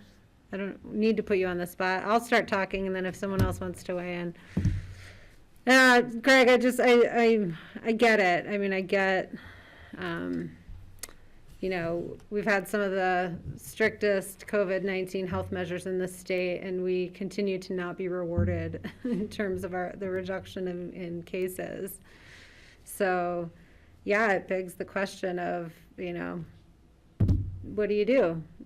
How do you proceed forward with this? I think we've done a good job balancing health with keeping people employed. I think our economic indicators have shown us that. I think the fact that we had over 17,000 travel pledges signed for the month of March alone was some indication that our resort economy was doing okay. And it's just going to continue to be a balance. We're not out of it, and I think you just proceed as we've perceived. I think I agree with Francie's concern, like how sick are people? I do caution, there are people who don't get or stay hospitalized that continue to have long haul effects, and so we don't want to minimize that either. But Picken has to do what's right for Picken County, and I think our resort partners recognize the balance that we're all trying to strike. Regardless of Garfield County, I was in Garfield over the weekend. I personally did not feel safe in many of the environments I had to engage, and so I'm not personally interested in spending much time in Garfield County until we are more through this pandemic. So to me, I don't want to just throw our measures out the window. And, you know, I do believe that they have worked, and that, you know, the reason we have high testing is because people are seeking testing, and because they have symptoms to seek testing or needs to seek testing. And we've maintained the capacity for anyone who wants to seek testing to do that. And I don't want to take that away either. So, you know, I think a collaborative approach, you know, continues to be the best way. I think that we will see natural attrition due to vaccinations and to off-season is my hope, though we hoped that in the fall, and we didn't see that in end of October, November. So, you know, we're not out of it. We still need to keep our measures in place. I think we have taken advantage of all the programs available to help keep our economy humming along and people employed. And so, you know, I guess I'm not ready to take our, you know, foot off the throttle, I guess, and how we've tried to keep people safe and healthy at this point, and that we continue to look at the data and try to partner regionally until we're in a healthier place. And we're heading there, and we've seen that over the last couple days, so I hope that continues. And that's my 2 cents. Patty? Yeah, I have a question, John. Todd brings up a good point about testing. Do we know why? Do we ask people why they're getting tested? Is it because they have symptoms, or because they're gonna travel and they have to get testing? I mean, that makes a difference to me, because we have such a mobile population here that travel around the world, even still. You know, how many people went to Mexico and have to be tested before, during, after? So I think that would be a good number to know too. We don't have that information necessarily, Patty, but I would say that if it were just symptomatic testing, you would expect the positivity rate to be higher. Right. Yeah, versus asymptomatic testing. Because chances are that we have more people that travel outside of the state, outside of the country, from Pickens County than, say, BOCC County. Our mobility data. Except if they go to Kansas. Yeah, and this is a common factor. We know there's a relationship between mobility data and incidence. And as we see mobility go up, we tend to see incidence rates follow by a couple weeks, right? 7 days to a couple weeks. And we know in the rural resort communities that cell phone mobility data is high for the rural resort communities. And that's probably why, you know, the incidence rates are higher. There's just more activity going on, more people visiting. How many other areas do mobility studies, though? I mean, how The many state is doing it statewide, so every county has mobility data. So they now. have some data that's coming in. I didn't realize that. That's Yeah. good to know. So we have more of a comparison value there. It's really helpful, yeah. And so you can see in Summit County's mobility data is really high. Ours is high, Eagles is high. Yeah. Some of the counties are in the blue, it's not so Yeah. high. Yeah. Those are the counties we need to go visit for their economic development. Okay. Other input on this? And John, do you have more of your presentation? Nothing I to the can't end. hit because I know we're running over. I Yeah. can hit at a later time. Yeah. Okay. And I Nothing just want to time check sensitive. in. The Board of Health will have another opportunity in May to revisit all of this, right? Yeah, I think you know, we'll be looking for some guidance so that we can project to our community what to expect, and so. But obviously, we'll be continuing to track the data, and I think, you know, Kelly, as you laid out, we're assuming that rates are going to drop in May, especially if we keep with the dial and we have this natural decrease in mobility and interaction. So, but obviously, if that's not the case, we were surprised in the fall, we may have to revisit that. Well, and I think the differences between the yellow and orange right now going into off-season isn't going to have that huge an impact if we were to stay in orange a little longer, just to be a little more protective. I don't think we're going to have a lot of issues with restaurants, because a lot of restaurants closing for off-season anyway. Hotels, A lot of retail closing for off-season anyway. Yeah. It's when we were doing that that came up when they just had this much more time in the season to generate some revenue for their businesses that made it more difficult then. And just to be clear, we're talking about sticking with the dial. So if we got moved back to yellow, we'd move back to Yeah, but to I'm just yellow. saying that, Okay. yeah. And so, Greg, I think from what I'm hearing, the board is pretty much in support of what John has presented, the recommendations of the Board of Health now.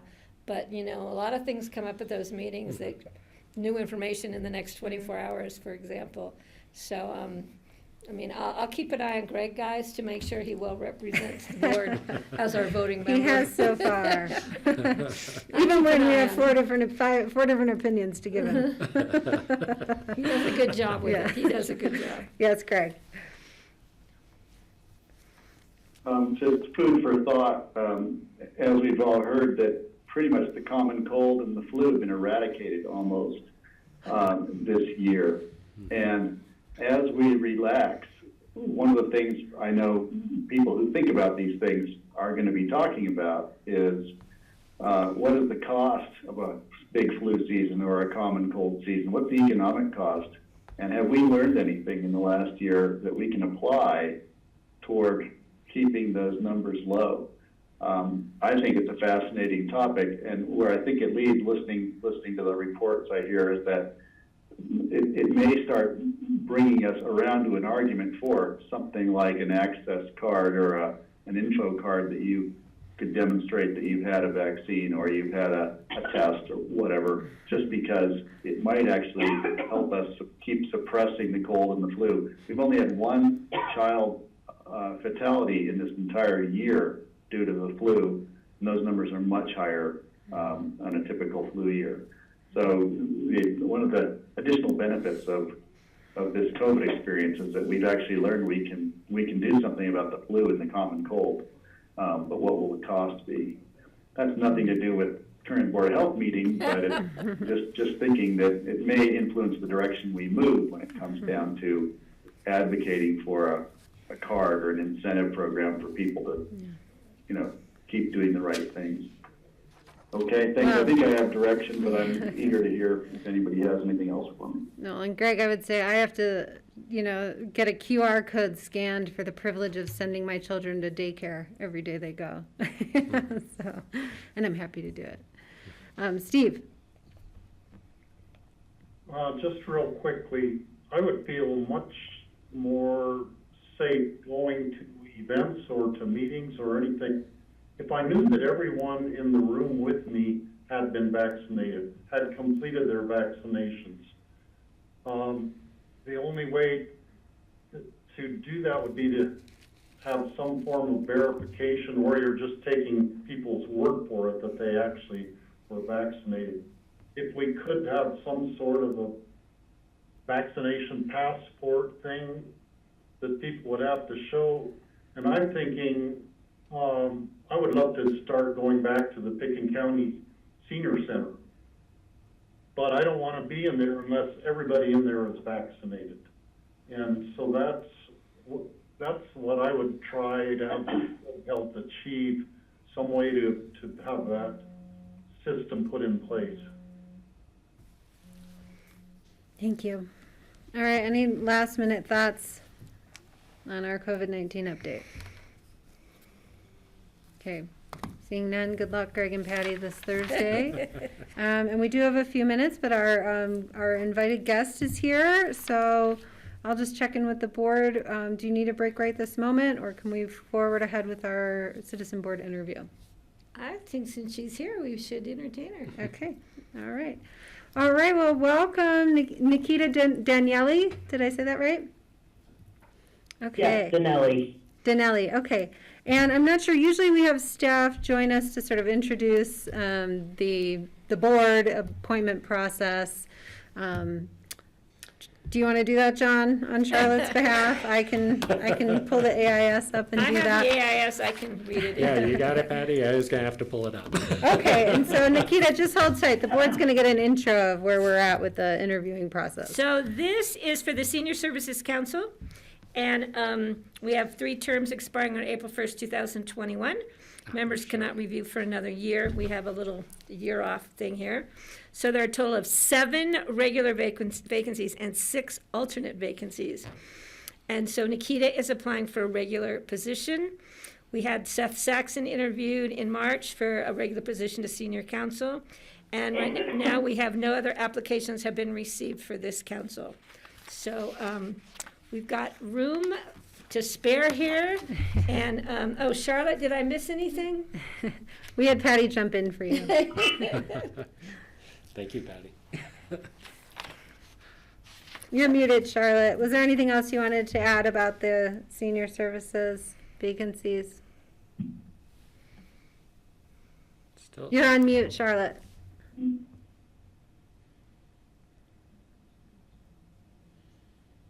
won't come off. Still on mute.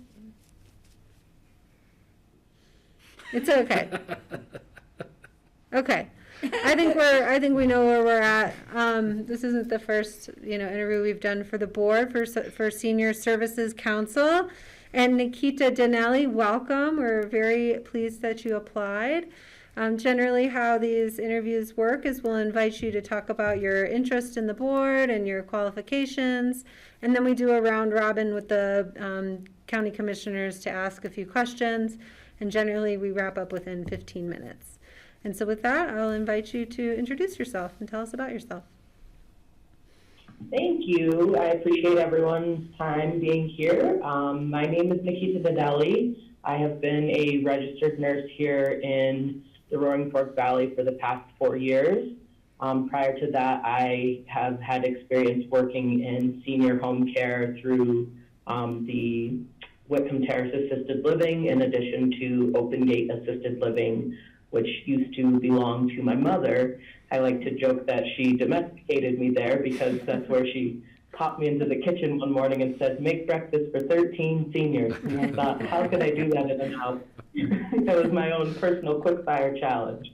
But I've been raised in Colorado. I was born in Colorado Springs and moved to Glenwood Springs when I was in middle school. So after completing my nursing school program and a 3-year residency down at Valley View Hospital, I decided that of course I wanted to continue to keep Aspen my home. So now I'm just looking for some ways to become more involved in my community. I had an idea that I might have become a travel nurse for a little bit, and then COVID happened, and I thought, oh boy, where can I be best? Right here at home. And so I kind of dug in and did what I could at the assisted living here, and took up with a in-home senior care program.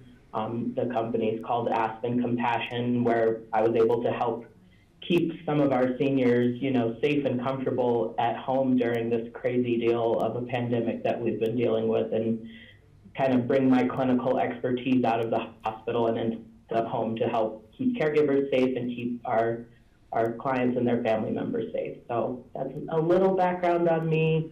All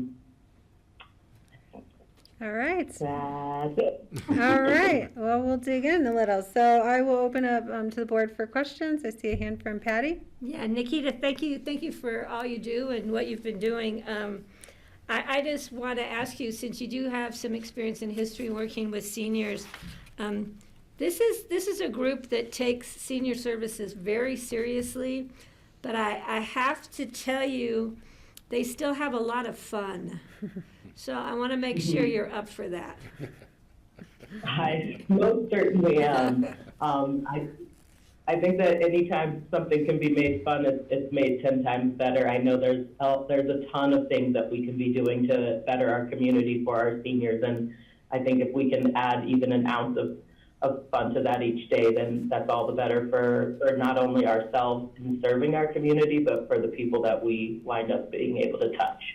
Perfect. Thank you. And thank you for applying. We really do appreciate it. Other questions for Nikita? Greg?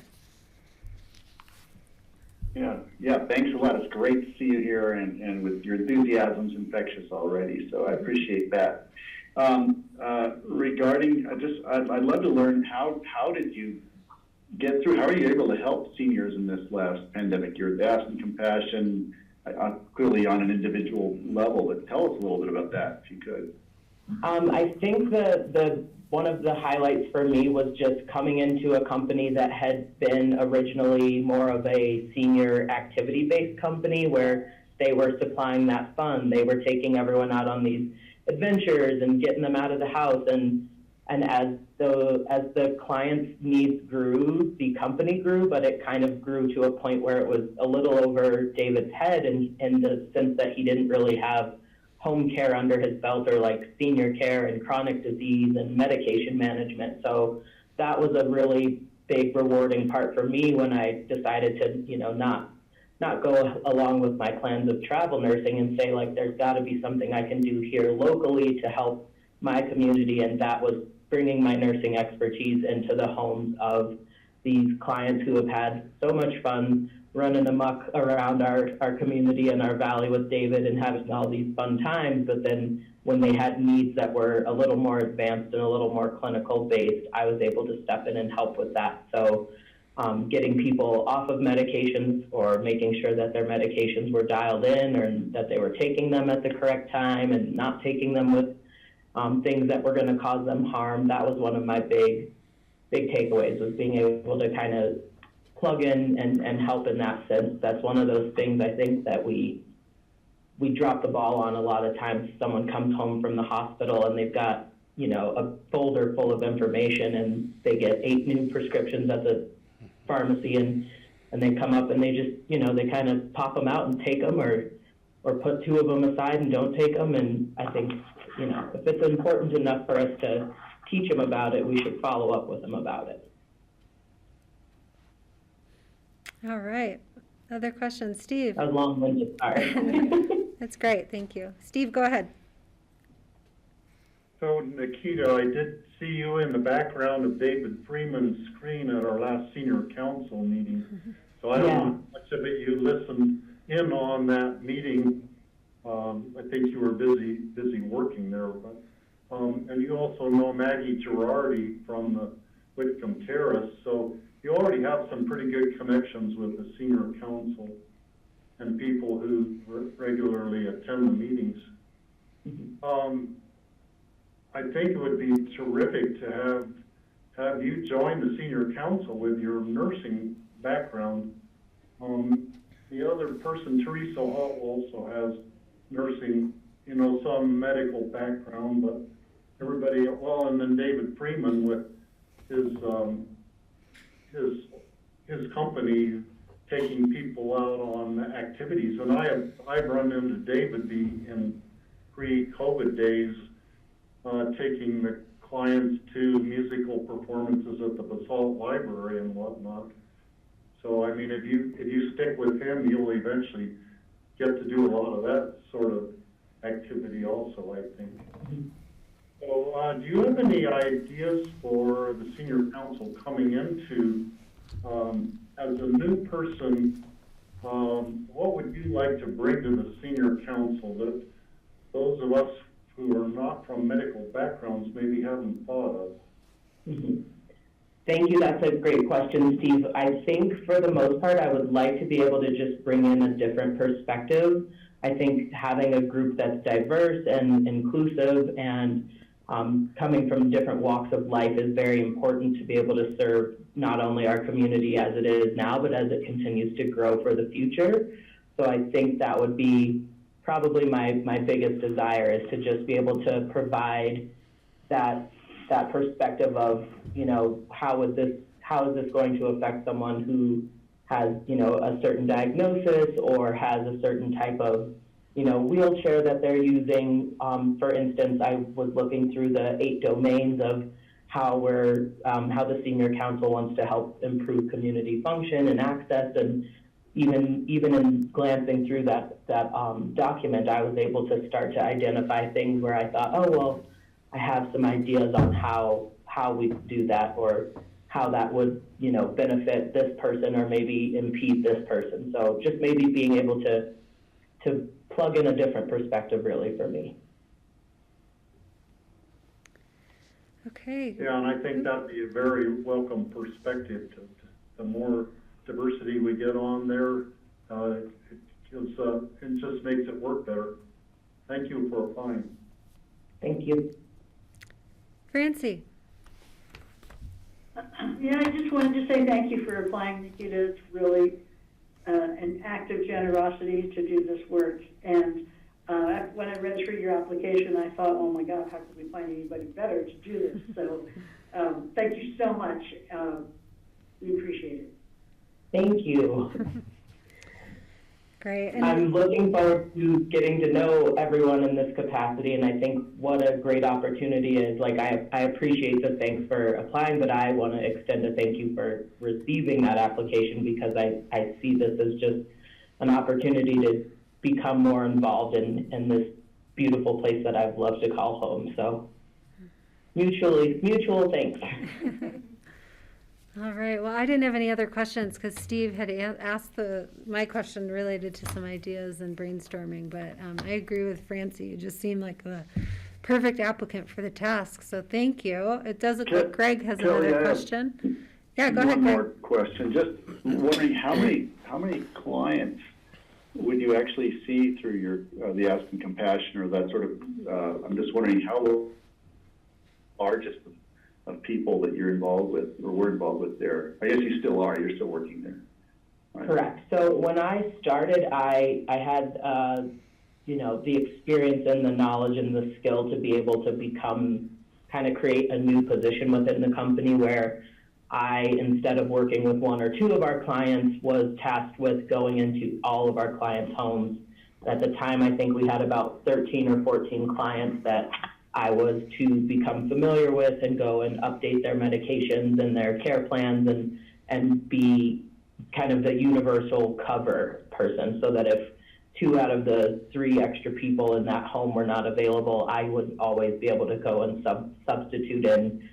Especially with COVID, it was like 1 or 2 caregivers go down because the client themselves has maybe been exposed, and so we have this domino effect where it really became important to kind of have that backline set up.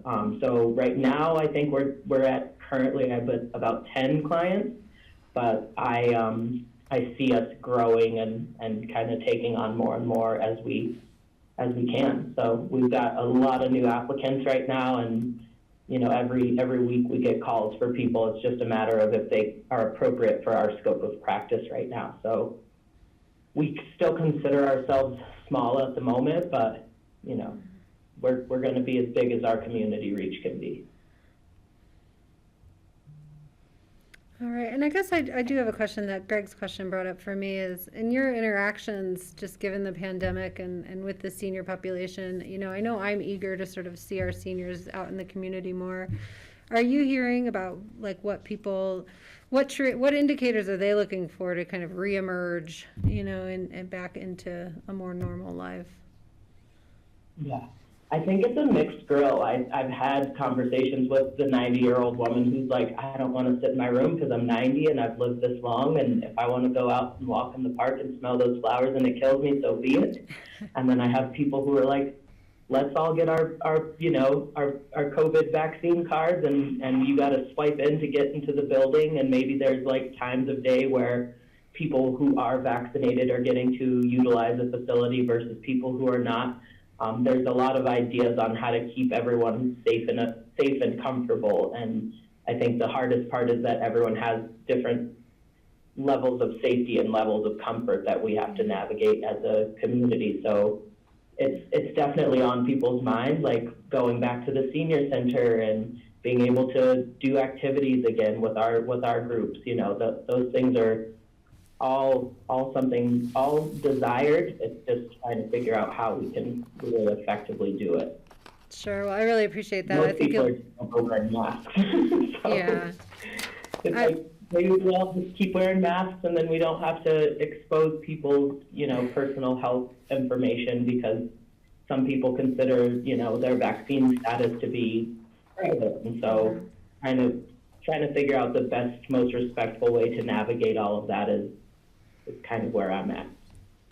Okay, great. And I appreciate your ability to sort of bring that direct stories to the Senior Council to help inform how we think about moving forward. So Well, thank you so much. We do a bunch of interviews all at once, and then we talk as a board about the appointments that we'll make. I expect yours will be forthcoming. I don't see any reason from our board why it wouldn't be.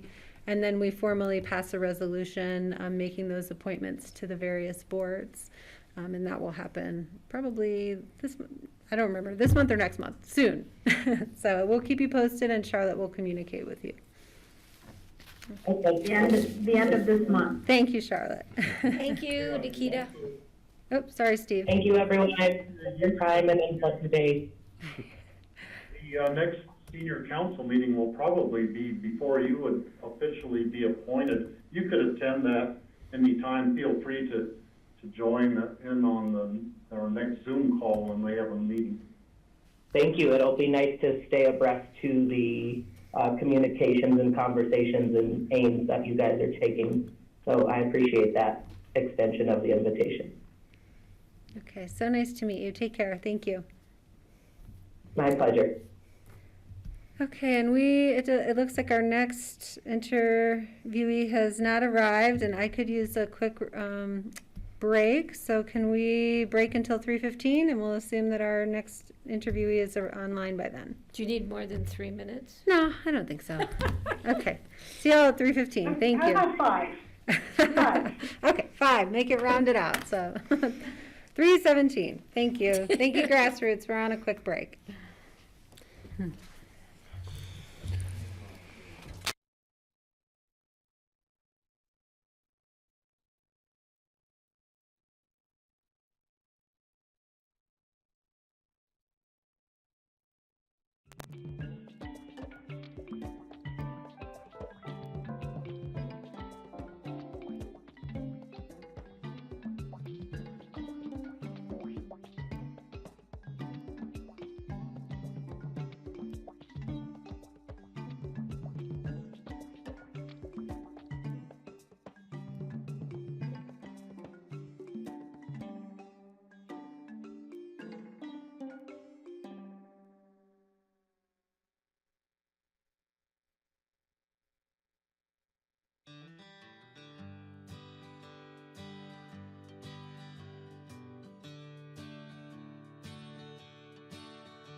welcome back everyone to the Pickens County Board of County Commissioners work session on Tuesday, April 6th. And we are on our second citizen board interview with Matt Schmigelski for the Open Space and Trails Board. And I will invite Charlotte Anderson just to give us an overview on the application status of that board. And then we will, Matt, I'll give you the ground rules after that. Perfect. Hello, Matt and the board. So Matt is applying for the Open Space and Trails Board, as Kelly mentioned. We have one District 5, Wayne Ives. His term is up right now, so that does open up to other applicants. So Matt, also with District 5, and Wayne is renewing, but Matt is applying, and we have not received any other applications at this point. So I will turn it back over to you, Kelly. Okay, thank you. And welcome, Matt. Thank you so much for applying. Typically, how we conduct these interviews is we invite you to introduce yourself, talk about your interest and qualifications, and then we'll do a round table with the commissioners to ask questions. And then we generally wrap it up, and at a later time we discuss as a board multiple applicants we've interviewed and decide who we want to appoint, and that appointment is done through a formal resolution. And Charlotte will stay in contact with you about that process. So go ahead, nice to see you. Great. Thank you all for making time for this interview and the opportunity.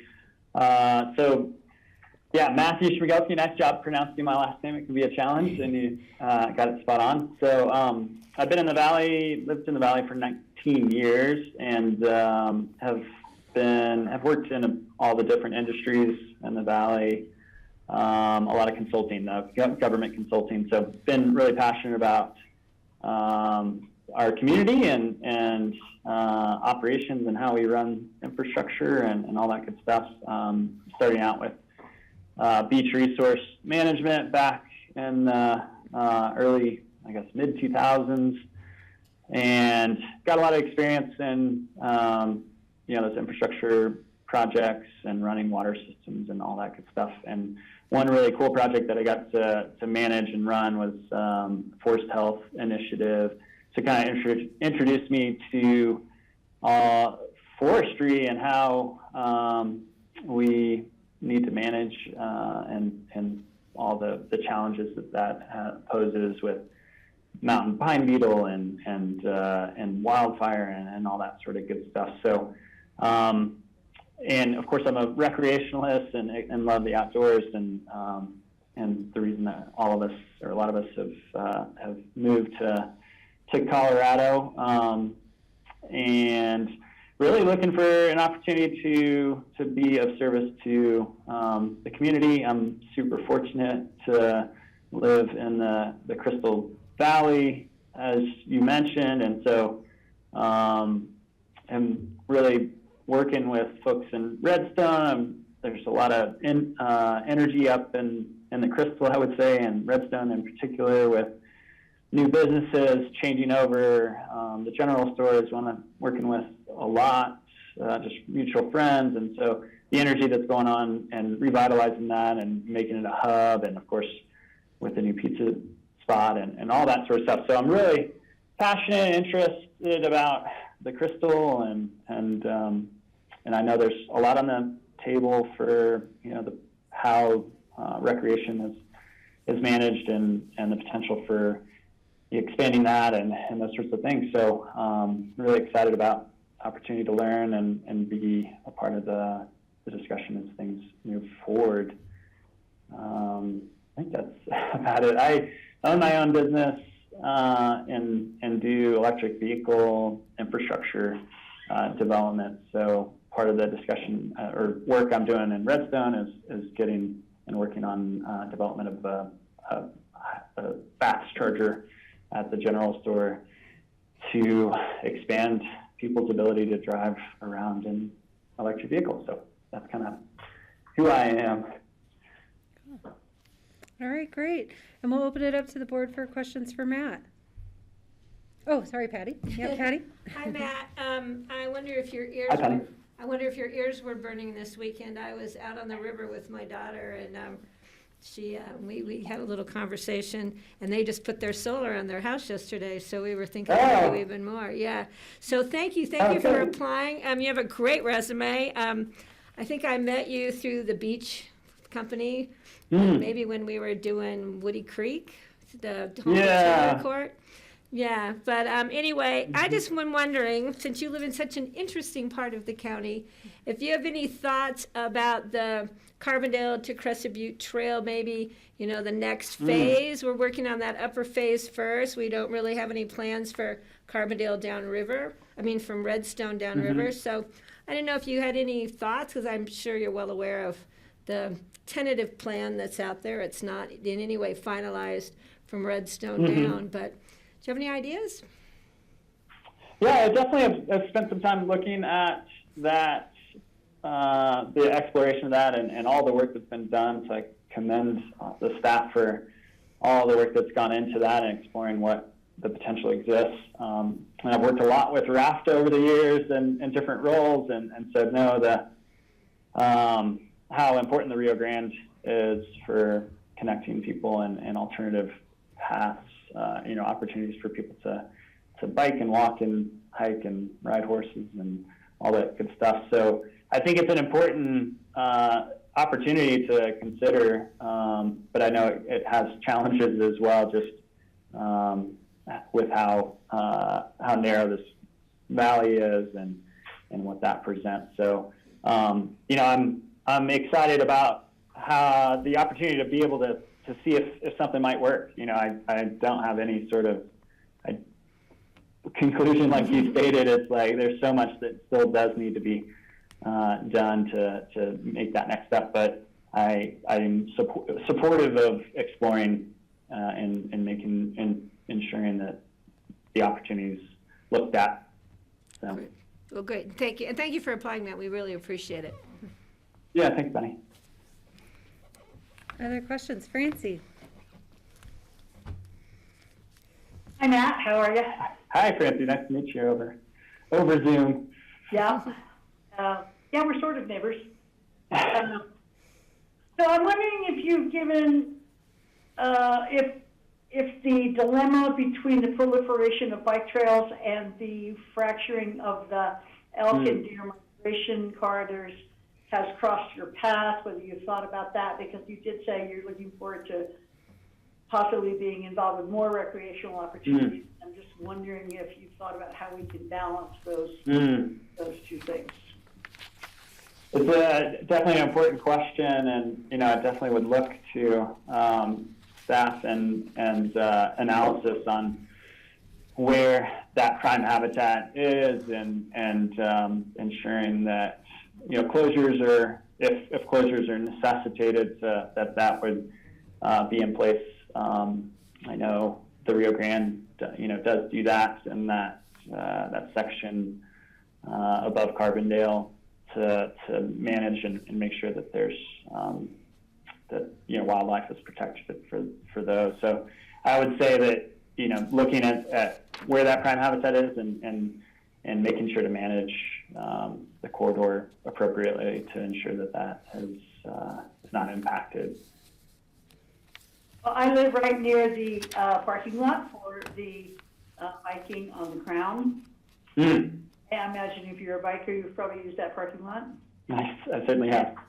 And so I'm very intimate with how many people are riding those trails and the proliferation of those trails. And so it's kind of one of my passions, is figuring out how we can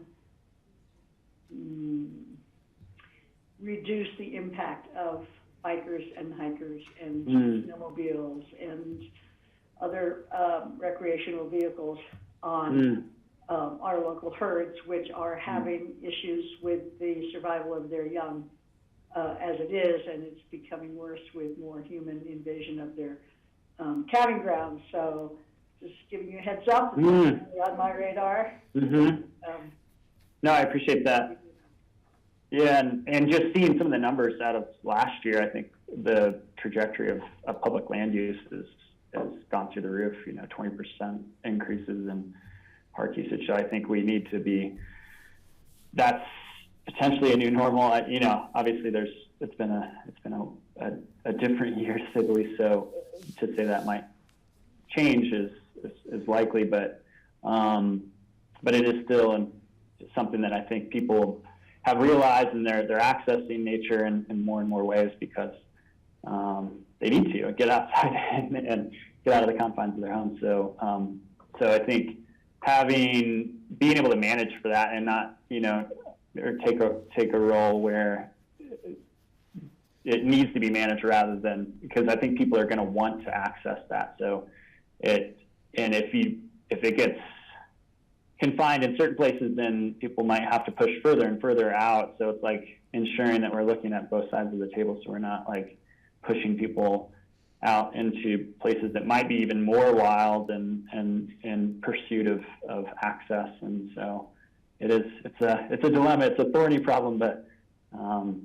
yeah, I've wondered if we counted all the trails in the valley, how many days somebody could go for a long bike ride and never go back to the same trail.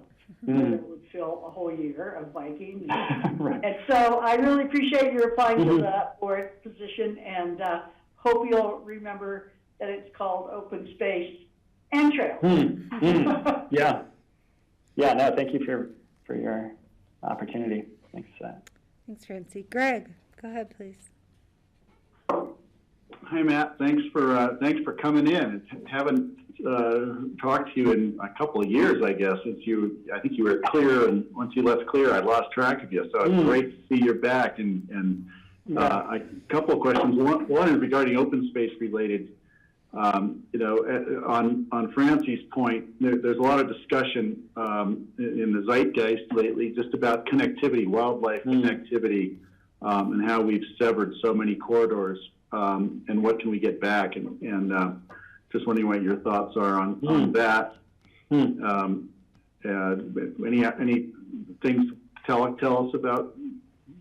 I'm thinking wildlife overpasses. Yeah, no, that's what comes to mind. I remember, hearing the Rewilding Institute, I believe, is Dave. I forget the gentleman's name that has led that organization up over the years. Presentation way back at the Institute. And that was exactly it. It was, potentially how to reconnect those and a wide ranging, looking at connectivity all the way from Canada down to Mexico. And I think Vail had explored it in the I-70 corridor, and there's some at least in cursory, news articles and that sort of stuff, in the, I want to say in the Wyoming area, to be able to try. And so I would say more than anything, maybe look at what the current thoughts are and solutions that are being presented, and how that is, how that's playing out, and maybe the potential of where that could be introduced. I would agree that is an opportunity to think about, and again, that management and the impacts of that habitat, and where there's higher pressure and those sorts of things could be a starting place. Thanks. If I could, I'd love to ask another. Just wanted to say, you've got so many skills that I want to take advantage of with your electrification ambitions, your as you said, your work with wildfire and others. I keep thinking, there's got to be a place for you.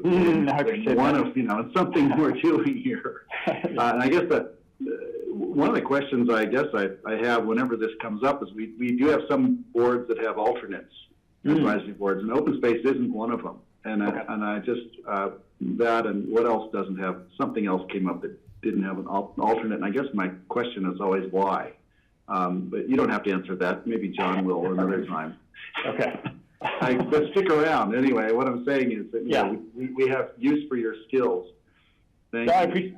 I appreciate that, Greg. It's good to connect and talk about. It's very interesting work, and I commend all of y'all for how much time and energy you guys put into this work, and yeah, agreed. I'm looking for, an opportunity, and more than anything, keeping on the radar and having a conversation. So, yeah, feel free to, outside of this, reach out if, if there's something that you guys comes to mind or something along those lines.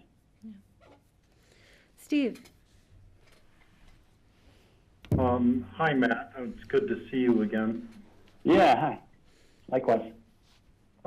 You have stiff competition for running against the incumbent for this with Wayne Ives. Yeah. Obviously, you probably realize that. Mm-hmm. A lot of what Open Space and Trails does has to do with acquiring either the fee, the actual property, or acquiring conservation easements on private property. And it involves, multi-million-dollar budget concerns, trying to balance too many needs with a lot of money, but still not enough money for all of the needs. What's your experience with working with budgets? Big budgets like 6- and 7-figure kind of budgets. Have you done that? I mean, probably the most closely would be work as a district manager. That's what I rose to at Beach Resource was, so working, managing special districts. So really intimately familiar. Not as big a numbers, but we were managing the intricacies and the complexities of setting mill levies and all the different demands that are required of a special district, and how to upkeep the roads and the water systems and ditches and all that sort of stuff with some of the special projects that I've described, like forestry and some others.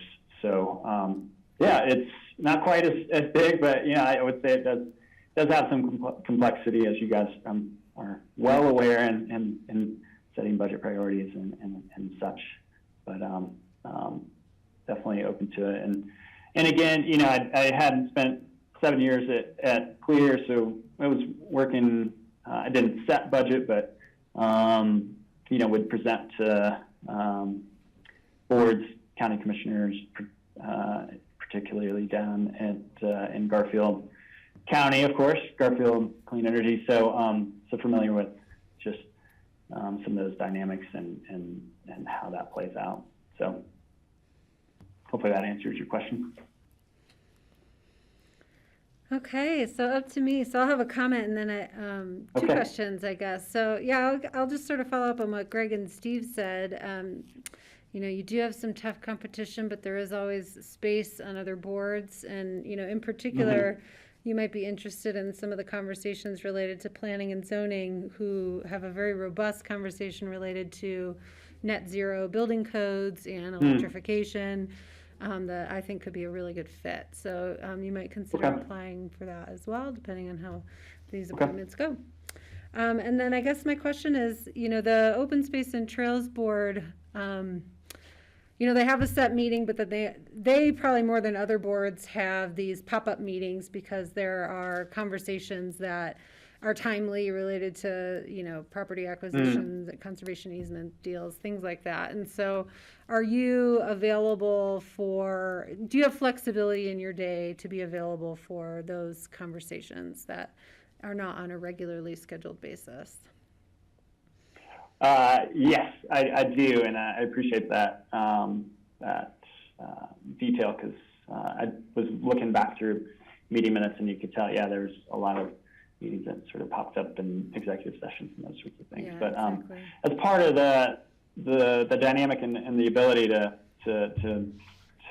make this application as being a business owner and having the flexibility to devote some time and be able to do that during the day. So I do have that flexibility. Okay, great. And then my last just simple question here. Do you have a favorite trail? Do I have a favorite trail? Yeah. I'm closest to Parham Creek, which is just a few miles up. So it's pretty amazing. The Huntsman. I'm fortunate I back up against Huntsman's Ridge, essentially the Assignation Ridge.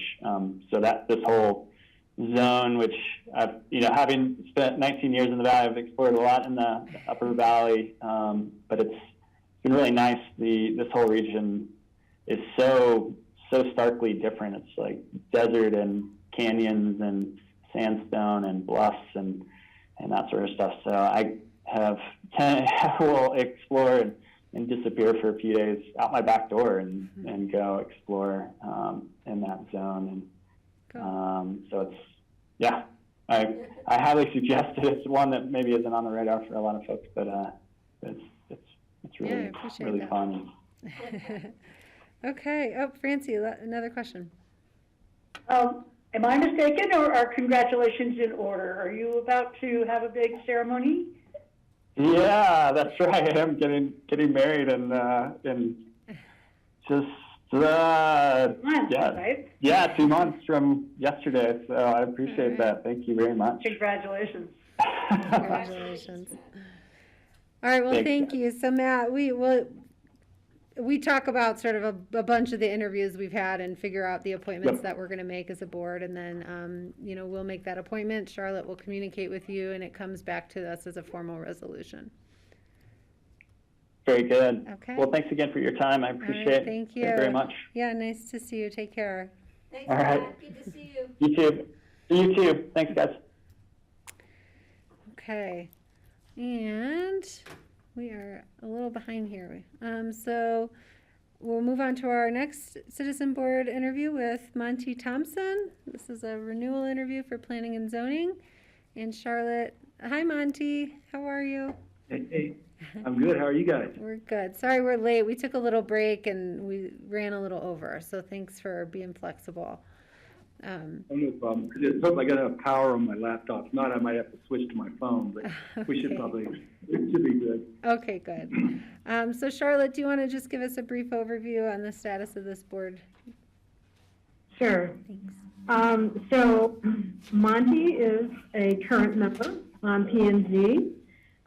He has submitted his application for renewal, and James Vicente and Joe Kraybacher have also submitted theirs, so you've already interviewed those two. Then you have two new applicants, Justin Nyberg and Suzanne Caskey. So once you have all these interviews done, we'll talk about it on April 27th and get your decisions then. So I'll turn it back over to you. Okay. Kelly. All right, and thanks, Monty. So we'll just ask you to tell us about your continuing interest in the board and, any qualifications that you want to bring up, and then we'll do a roundtable with commissioners to ask questions.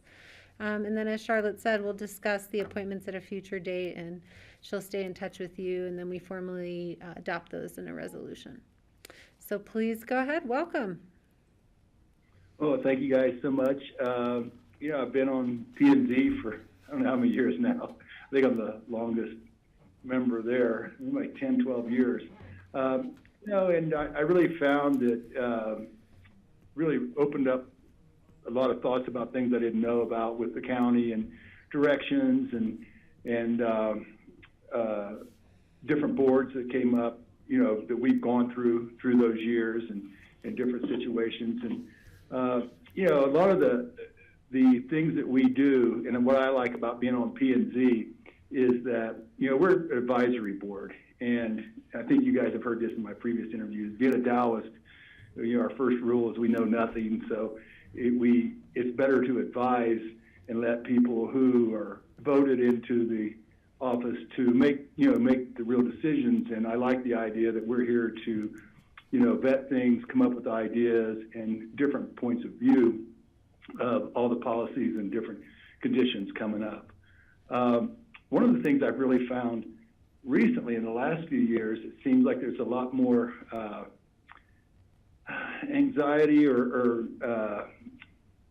public comment and public stress about some of the things that's going on, and seeing people being so passionate about their belief of what their truth is and stuff like that, and try to work through those can be very interesting through an evening of our time. And But what I like to try to do is, I don't know how much, in my meetings, I don't speak a lot. I listen. I try to listen a lot more and try to find the middle road that works better for everybody. That's always kind of been another one of my Taoist traits that I have is taking extremes and trying to move to the middle and finding what's best for everybody.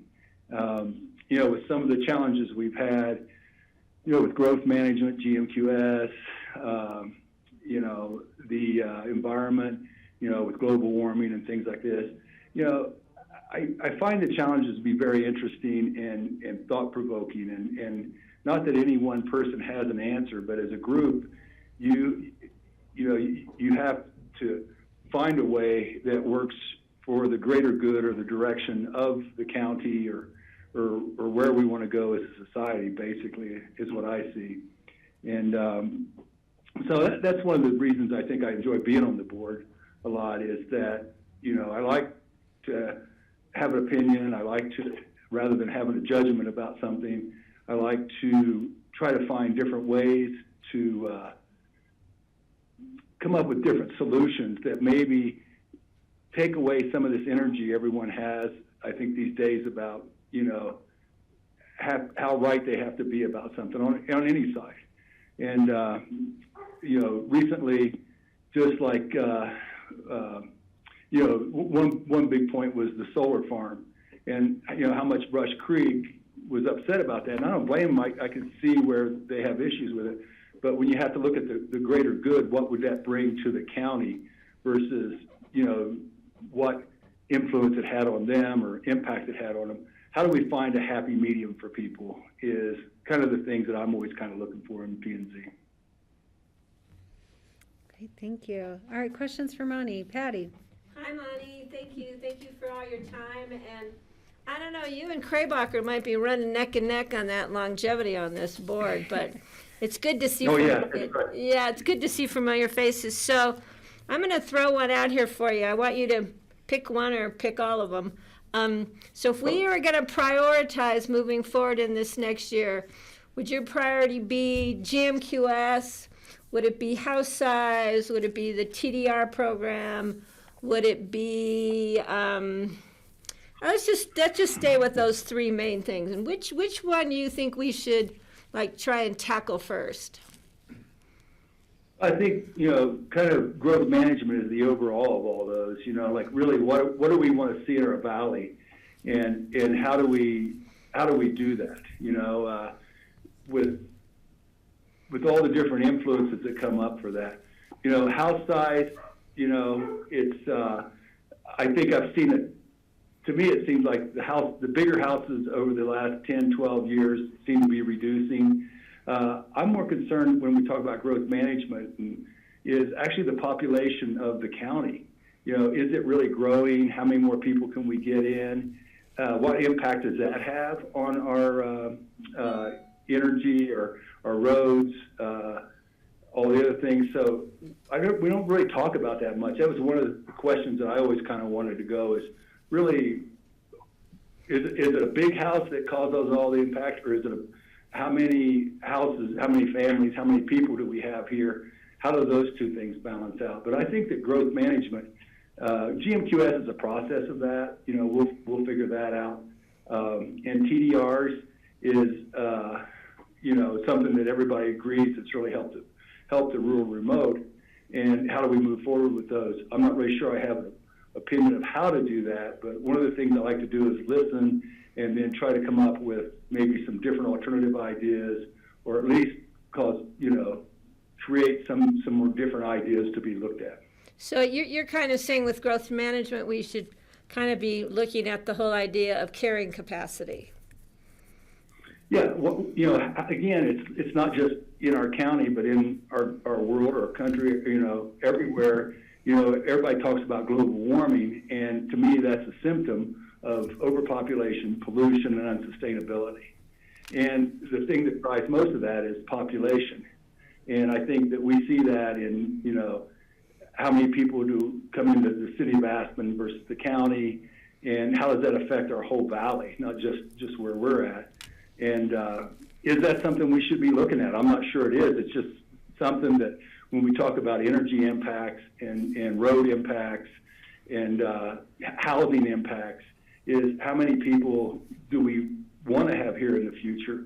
How, now in the last, since COVID happened, everybody and their brother wants to move to Aspen, I hear. And what effect has that had on everybody, So I think that growth management is a picture that I would like to see a little bit bigger than just house size and or impacts. Those are part of it. But I think we have to look at the number of people we have and can we sustain that? Great. Thank you. Thanks. And thanks for reapplying. Francie, questions for Monty? Hi, Monty. How are you? I'm good. How are you, Fran? Good. Nice to see you. I'm wondering what kinds of ideas you have for controlling growth. I know Boulder tried really hard, I think it was the early 80s, to do a zero growth initiative. And how do you restrict that kind of immigration?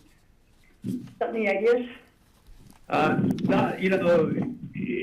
You have to look at it globally and within our own little microcosm. But restricting it, I don't know how you could restrict it, but I think you have to be aware of it and actually track how many.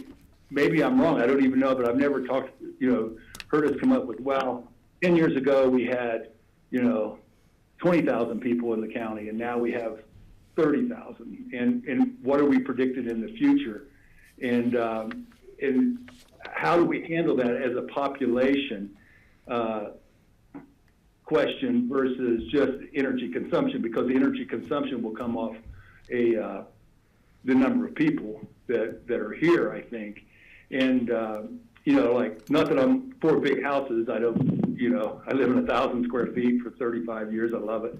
But if you have, how much energy, does a whole family take, and when you have an apartment complex, how much energy is that using, especially in the older homes and the older buildings we have here that just have poor insulation and they're really not net zero or upgraded to those points. So I think as you look at the number of people that we have in the county, maybe it's a way of how do we get them to in a place where we have less impact with them if we're having them. But, and again, I guess the demographics of the population is another thing is, the mega wealthy versus the employees and everybody in between. So I don't know if that answered your question because I don't actually have an answer how to control population. I understand. Nobody does. Right. Common sense. I mean, that's a good one. Steve. Monty, thanks for serving. I always figure the Planning and Zoning Board are the most unsung heroes in the whole county who spend a lot of time going through thick packets and don't get a whole lot of recognition for the service that you do for the community. You've talked about the problems that we have had and are facing. I want to find out, what is your favorite thing that you've done in your time on P&Z, the thing that you were the most satisfied with the outcome of it? Well, again, I don't think I individually had that myself, but as a board, I think there was a lot of things that we've done, the solar farm, again, was a big one for me. As far as the things that working through, trying to find a happy medium for the firehouse, employee housing. I thought that was, a very important one that I was really hopefully to see help our first responders. And, but, I like more like the things that we look at that I think are the pressing problems. One, the landfill is a big thing for me. I have some little different ideas of mining our landfill or how we repurpose and reuse or do something like restore at the landfill so that, as a builder, it's one of my most heart-wrenching things when I have to send stuff to the landfill. And we do a really great job at it, but I just can't believe the amount of waste. So that's one of them. And, the other thing that Jeff and I were talking about a little bit, we were really getting on it, was solar on like the solar farm being like covered parking at the intercept lot. Big idea. A lot of moving parts, a lot of things to think about. But I think that's good. The other thing too that I was really looking at is I kind of developed our CIP that I would like to develop a little bit more, which is a reduced construction impact plan, where maybe we can eventually get to the future where we're having, precast foundations brought in rather than all the people coming in, off-site building, repurpose, reuse, and things like that. So those are the things I think that if you want me to stay on the board, I would like to, help develop programs like that with ComDev and you guys, and see what new ideas are out there. Great. Other questions for Monty? Greg? Yeah. Hey, Monty, great to see you. Thanks for that. I was going to ask the same question Steve did. Like, what kind of tools could you imagine wanting? You've been in this position long enough that you probably bumped your head up against the frustrations that P&Z runs against. I'm just wondering, any other ideas like how a TDR style thing could be used? Or I love this idea about reduced impact construction. I've been following went to a webinar for a company that wants to go national, kind of using the Tesla model for super factories that would build modular homes, but they do it custom sit panel things that could come in and be constructed quickly, so it reduces the impact of the construction, but increases the energy efficiency. And I love talking about stuff like that. And it's great to hear you speak about it, because it seems that what other tools could you envision trying to employ as we go forward? Like or what tools would we change? Precast foundations for that kind of a thing, where it's in the future. But I think that there's the tools that we have. First of all, I don't get very frustrated with P&Z. I think it's very interesting. I just think it's very challenging. I do have to let you know I'm down to 7%. My laptop is kind of old. And, I'm a little technologically challenged, and I lost my charger, or my girlfriend got somehow off of me. But I'll continue as long as I can. Again, I think that with the TDRs, there's been a lot of really good ideas that came up out of P&Z, and we've heard from you guys, and I just think that they're a great advantage. In how to regulate them in the future is I'm not really sure I have those kind of answers. But as far as a couple of things that I think that's important when we got into the energy package and everyone was talking about snow melt, I wanted to change the terminology of that into ice melt. As a builder, snow melt is wasting energy if we're trying to melt snow rather than shovel it. But what we realize up here as builders and people where we live, it's all about ice melt. And if we can develop new techniques that use less energy just to keep the ice from forming on sidewalks and gutters and stuff like that, that's a safety issue to me, But reducing, a 200-foot long driveway to melt the snow is a different thing. So that was one of the things that I brought up one time, I think, when we were talking about that.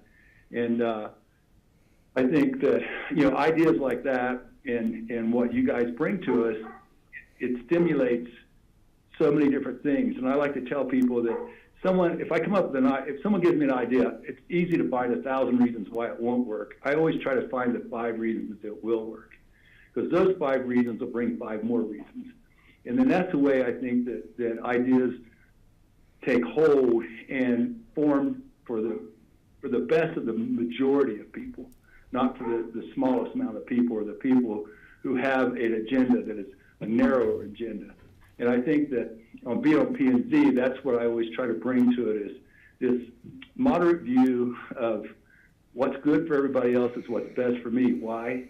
Because I'm part of everybody else. Well, I think with that, Monty, we'll wrap up. Thank you. I appreciate you applying again, and it was great to hear from you, because, yes, I think I've heard more from you today than we have at our joint meeting, so I really appreciate that. The quiet the quiet voice. we have a lot of voices on P&Z, and they're good voices. And one of the other things I wanted to say is I think we have a really good group, you know, and we're diverse, and we don't always agree.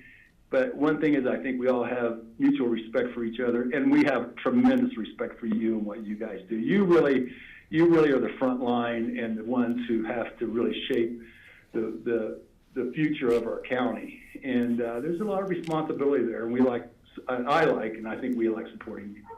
Great, thank you. Thanks, Monty. All right, nice to see you, and we'll be in touch after we discuss all our appointments for all our boards, so thanks. Sounds great. Okay. Bye. Okay, we are a little behind, so my apologies to the board. We are on to our prep for joint meeting with the City of Aspen, Town of Snowmass Village, and the Forest Service. Thanks, Kelly, and we'll try and make some time up here. This is a joint meeting. It's kind of evolved through various conversations with the Forest Service. Originally, it started off with the board wanting to meet together with the Forest Service, and then we had a joint meeting with the city and found that we had some common issues, and it became City of Aspen, and then we thought, well, let's add Snowmass Village into it. So we have this meeting coming up on the 22nd, I believe it is. There were two topics that have already been discussed. One is the access to the maroon bells and some of the management issues up there and different ideas. Our plan with that was to have city and county staff that have been working on the issue, like the reservation system and such, present for a presentation, as well as hearing from the Forest Service related to some of the challenges that they've experienced managing there, so that there can be a conversation with both. That'll be mostly focused on City of Aspen and Pickens County. And then the other topic that I think drove inviting Snowmass Village to the table is the upcoming wildfire season. And there's a desire to have joint discussion around that. And that's, I could use a little bit more, I think, thought about what the board is looking for there. So those were two topics that we've identified previously and communicated to the Forest Service. We, of course, set time aside at these meetings to see if there are others too. So. Okay, Patty. Yeah, I did talk with Valerie McDonald, and she and Kevin have met. I'm also meeting with Kevin tomorrow for my one-on-one with the Forest Service. But they kind of have come up with a plan for discussion, I believe, with wildfire. I can vet that more with Kevin tomorrow, or you can vet it with them. I've got a meeting with Kevin tomorrow, and I know Valerie reached out to me today, and so I told her that we had this prep meeting and we'd get back together. Okay, what time are you meeting with them tomorrow? See, I'm beating you to the punch here on that one. 8:30 in the morning. Oh, yeah, not me. I don't see him until the afternoon. I see him at 1. But the other thing is with maroon bells, I think we need to, I've had people asking me why the county can't control the rental of e-bikes on that utilize Maroon Creek Road because of safety issues and lack of knowledge of bicycle road etiquette, and the dangerous fact that people are up there who should not be riding a bike up there, let alone an electric bike, a lot of them without helmets, because the electric bike places apparently aren't renting helmets. I think there's one at the Highlands at Base Village. So I don't know how what we can do about that, but that's been a real public safety issue. Bus drivers have about had it trying to get around people that are riding 3, 4, whatever across, going up the road, and they can't pass. And it's an accident waiting to happen. It's a tragedy waiting to happen in some cases. But so I don't know how that can come into play there. And the other thing is, and I don't know if we'll have time for this or if the board is interested in, is what's the plan for opening campgrounds? Oh, that's, yep. Yeah, so maybe you can run that by Kevin.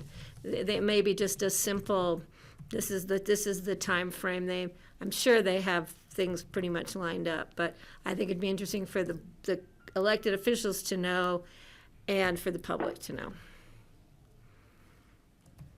I think their reservations are open and full. Yeah. Based on my efforts to book a few weekends this summer. Okay. I'll jump in with my thoughts. I guess I'm looking to the Forest Service as like the expert to say, like, this is the condition of our forest. These are the wildfire threats we see.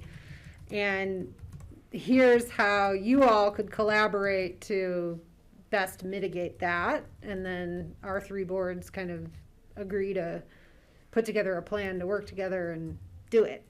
It would be my hope that comes out of that meeting, personally. And I look to Greg. I think I saw your hand. Right, thanks. Yeah, I remember when I first talked to Kevin a while back, I had a long list. I think you've all hit a lot of it. I think, it was interesting. I attended a webinar last week where Dan Gibbs, who's the director of our natural resources for Colorado, was talking about all the various programs that municipalities and counties are engaging in order to help mitigate wildfire. Incentive programs, things like that. So I actually suggested to Valerie McDonald at one point that we try to get Dan Gibbs to visit us. He's from Colorado Natural Resources, but he had some interesting suggestions on how we could work together. There were times when the state provided resources for people to do fire mitigation. I used it 1 or 2 years, many years ago, and I think they covered half the cost of my tree removal and preparations. And I've been taking it on myself ever since. I know there was a time when the county also provided shredders. They could bring up the shredder so a neighborhood could actually do some brush cutting and have a place to take it so it didn't have to be hauled off to the landfill. I would really love to see potential options like that brought back. So if we get Kevin and Dan together at some point, talk to us, or maybe Dan at another time. But I was hoping Valerie would come to us with some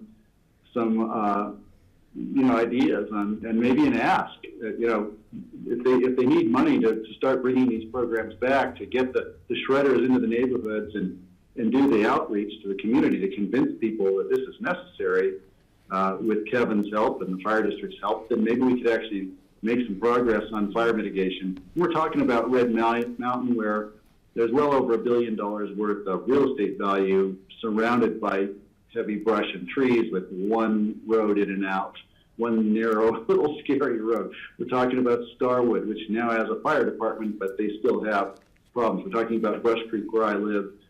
Several other neighborhoods really need to take a look in the mirror.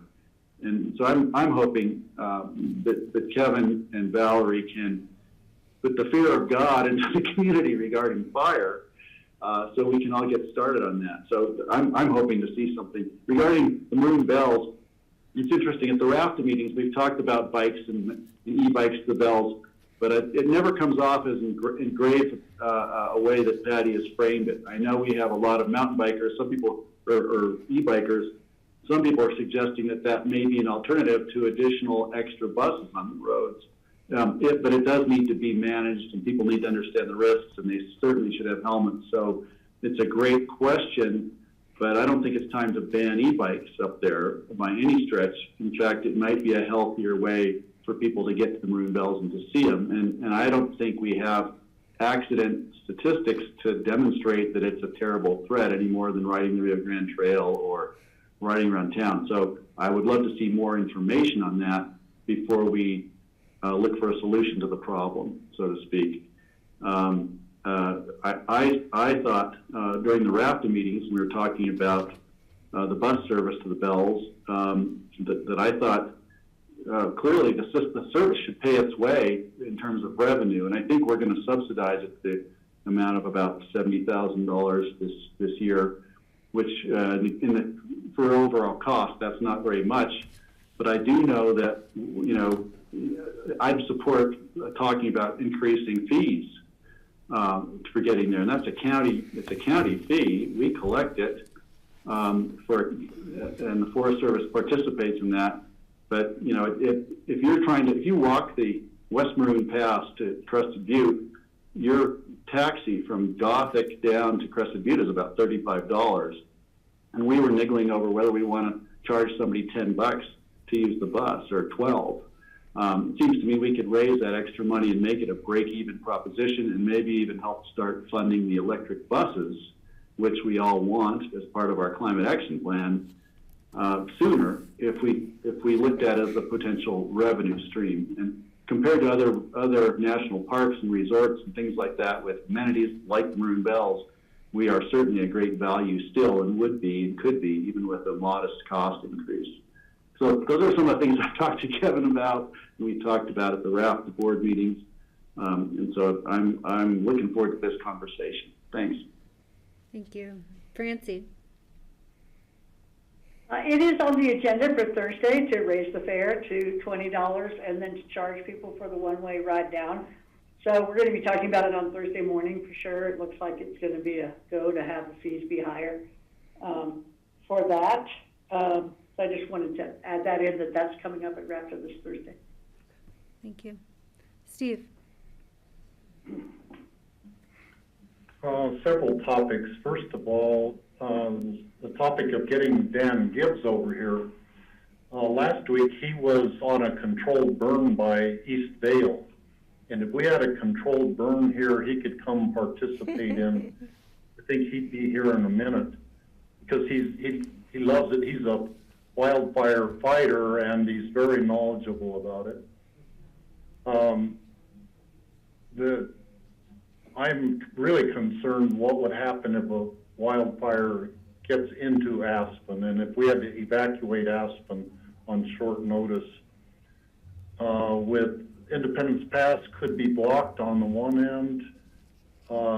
Everybody trying to get out over the Castle Creek Bridge on the down valley end all at once, it would be like a nightmare pile of 4th of July traffic on top of 4th of July traffic trying to get out of Aspen at one time.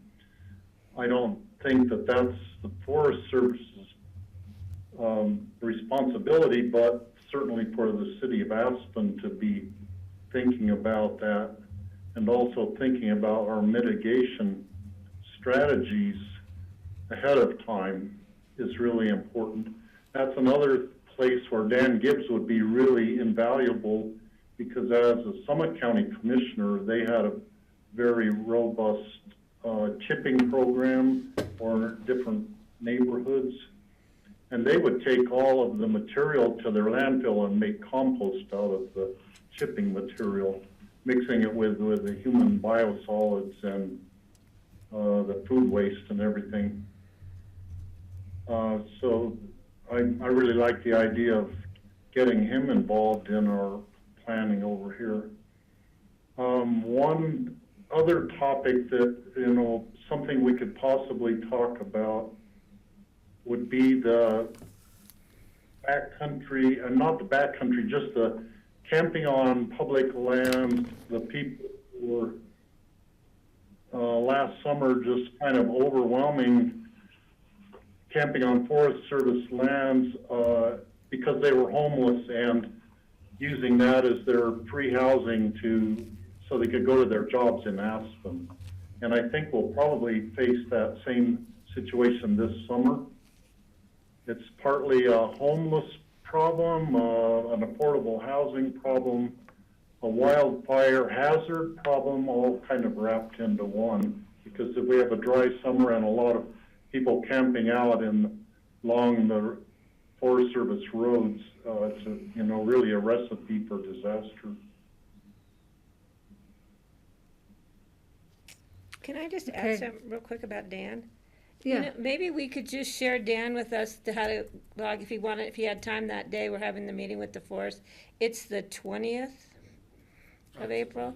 Yeah, maybe he would have time just to log into that meeting, watch the meeting, and then provide us with comments or more information, or then we could set up a meeting I mean, I think we've all known Dan for some time now.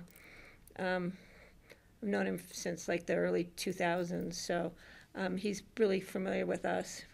So maybe just sending his staff that information, just to let them know we're having this meeting. If somebody from his staff or Dan himself could just log in and just listen to the conversation with the forest about wildfire. I would also add maybe if Valerie could look into, she might have better information, but I know the Joint Budget Committee just passed $6 million for mitigation funding, wildfire mitigation.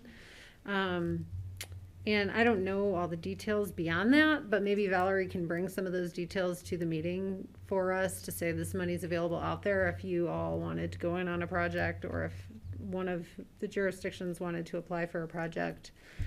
I think it could be helpful. Also, based on what Steve just said, just sparked the thought that if we have time in our Forest Service meeting, that perhaps their housing land, their land for housing program, maybe we could talk about that. I don't know all the details, but I do know there was like a program change over the last few years that allows, if they have administrative land holdings, to potentially convert that to affordable housing.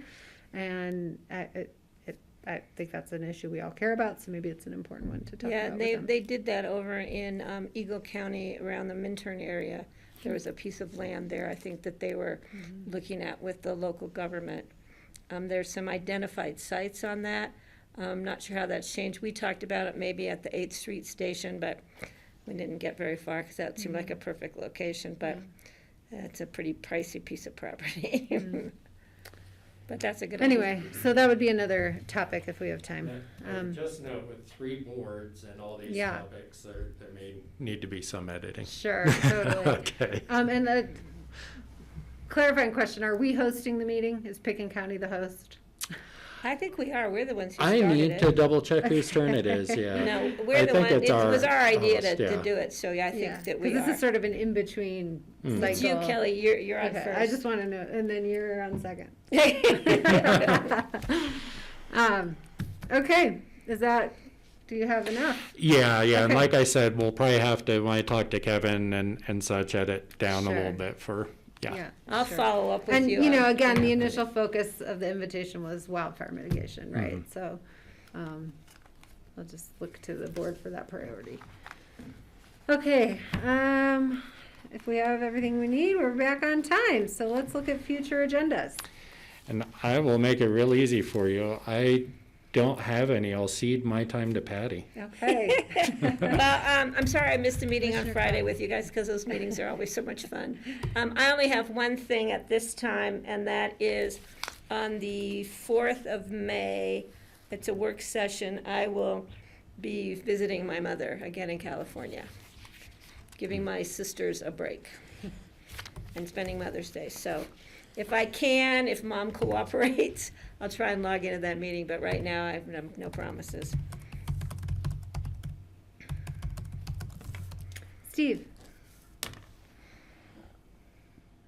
On the work session on Tuesday, April 27th, I will not be present at the meeting.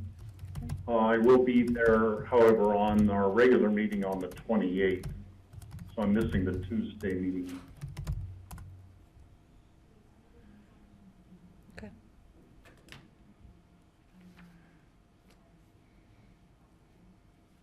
Other open or future agenda?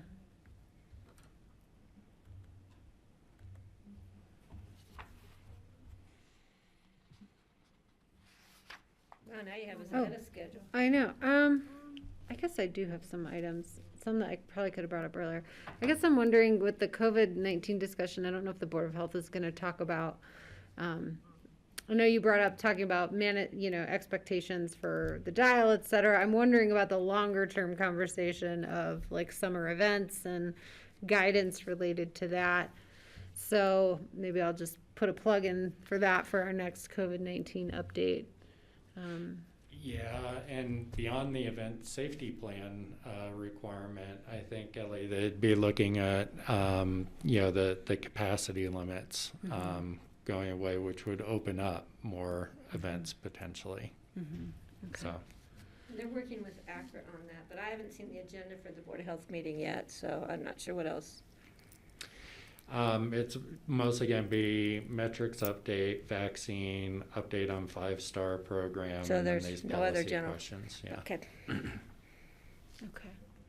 And then I'll also note, when we when we passed GECO's updated master plan, part of those provisions were a report out about the effects of snowmaking on the river. And I think we requested an annual report for that. So I just want to make sure we get that report, and maybe I know their application is coming back, so I don't know if it's more appropriate to come at the same time or do it as probably as a different topic.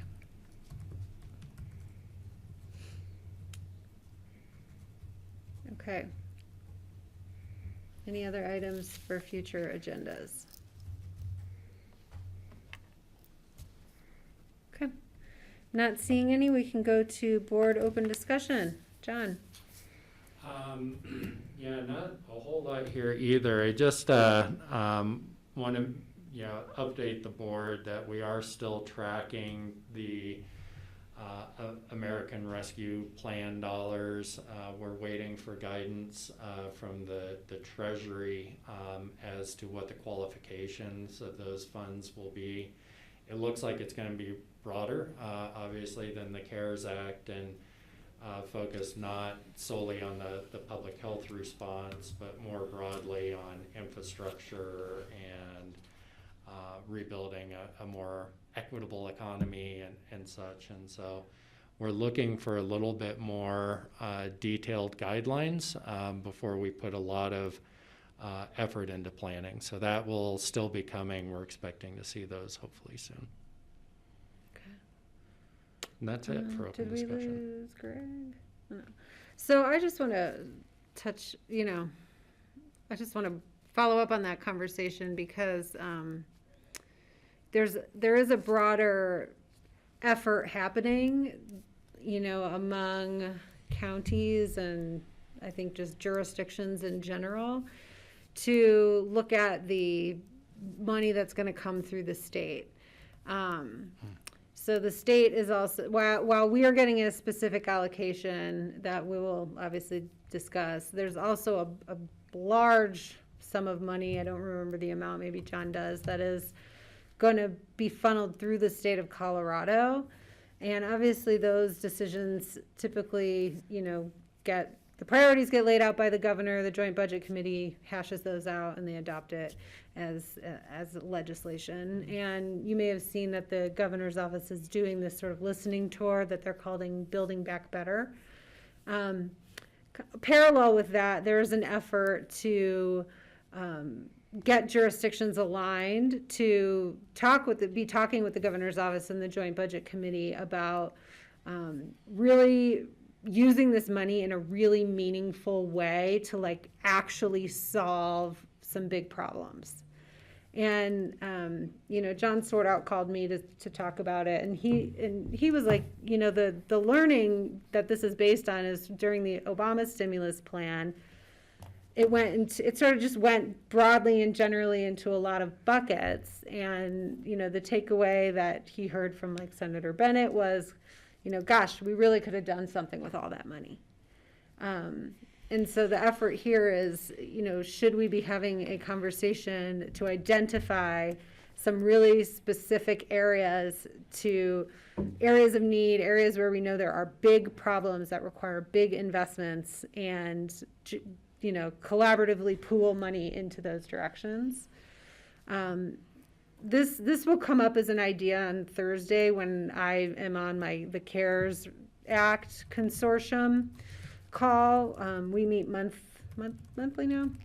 And so, CML, CCAT, CCI, I don't know what other groups have had this conversation, but maybe asking that group kind of convert from, as the CARES Act funding all gets allocated, to trying to look at this American Rescue Plan funding for the state and getting our hands around that. And so, I think it's important that this board talk about, if there are priorities and programs that we want to bring to the table, either regionally or statewide, then we should do that.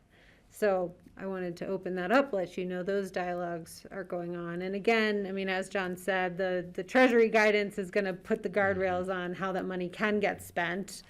But as we've also seen with the CARES Act funding, which was probably more narrow than the rescue plan funding will be, we were able to do a lot with it.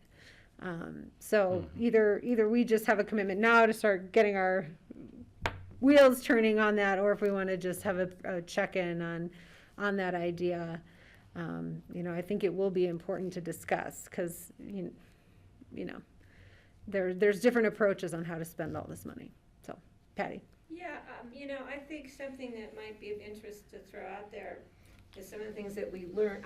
I think it's a perfect transition from the CARES Act to this new pots of money, but the things we've learned about mental health and the need in communities for mental health facilities and care and treatment, and the fact that the state doesn't have a lot of funding for that. So this may be an opportunity to take lessons learned from COVID, what we learned about the need for mental health opportunities.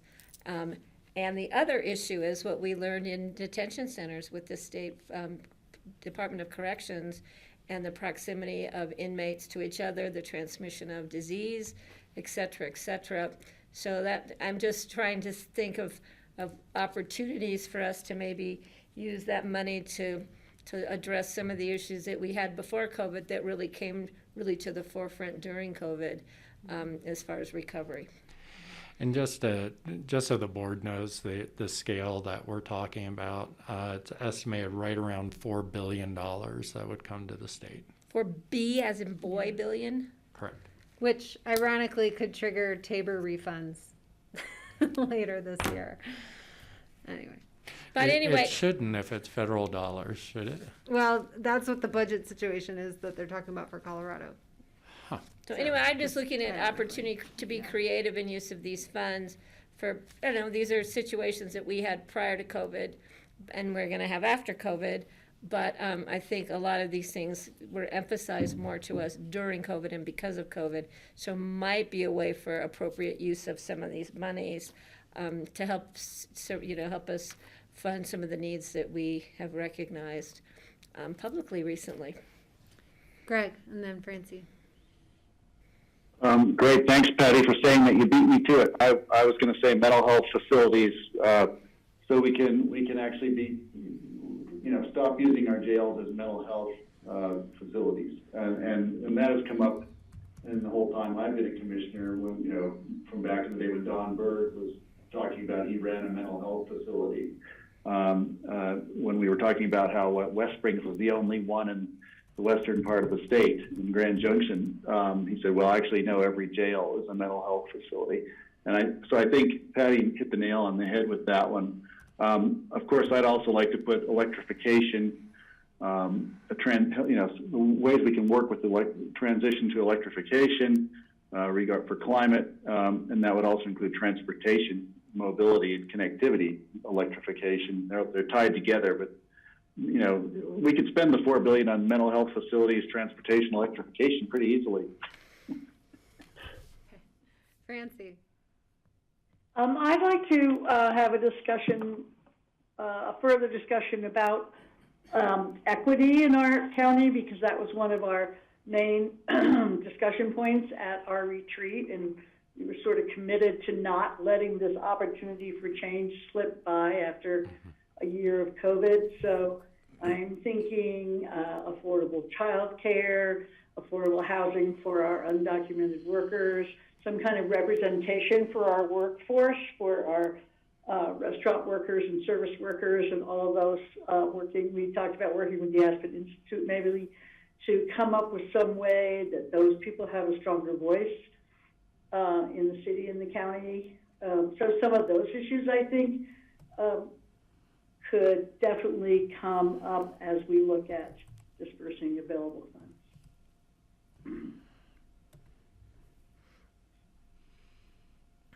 Okay, I think more to come. I have two. And you know, John, I think the Tabor thing is real. I don't know if it's due to the federal funds. Okay, yeah, that'll be interesting. Yeah. Okay, other open discussion, Patty. Yeah, I just have two quick things. The ski area fee recreation bill is going to be coming back. I think they're looking at tweaking the language. Francie, this is where fees that are obtained, like say for example, from the Aspen Skiing Company for ski area, don't just go to the black hole in the treasury in Washington, D.C. They stay locally for projects. One of the statistics they used in the support of our rural resort communities was that how many local dollars, like for example, we fund a Forest Service person to help us manage North Star. That should be funded by the federal government. They didn't have the money, so we stepped up to the plate. And so the numbers that I have, I've got the original letters that we sent in September of 2019. So I just want to give the board a heads up. It came up at Northwest COG. So that language will be tweaked and drafted, and then we'll be bringing it back here to this board and looking for new letters of support as we move forward. The other thing is I read in the paper about the issue of, and Steve, you might be following this, of looking at agricultural property tax for greenhouses that actually grow like leafy greens, food, products, not marijuana, not hemp. But they'd have to change the language to within the commercial or the agricultural property language to say that it can be grown, doesn't have to just be grown in the ground. It could be grown in a greenhouse. I mean, the water use is so much better because you're in a controlled environment. So I know Gail Schwartz is working on it. I left her a message saying to please keep Pickens County in the loop. I don't think it would directly impact us within our county for greenhouses of that size. They're kind of floating a number of about 10,000 square feet. We don't really have that, but the bigger thing for me is the water consumption. And if we can be growing sustainable food products, Garfield County, which maybe some of the water coming out of the Colorado, I'm not sure where the water rights would be, but I think it makes sense, and I think it's something that I would like to follow. Gail did call me back during the meeting, so I haven't touched base with her again, but I asked her to keep us in the loop.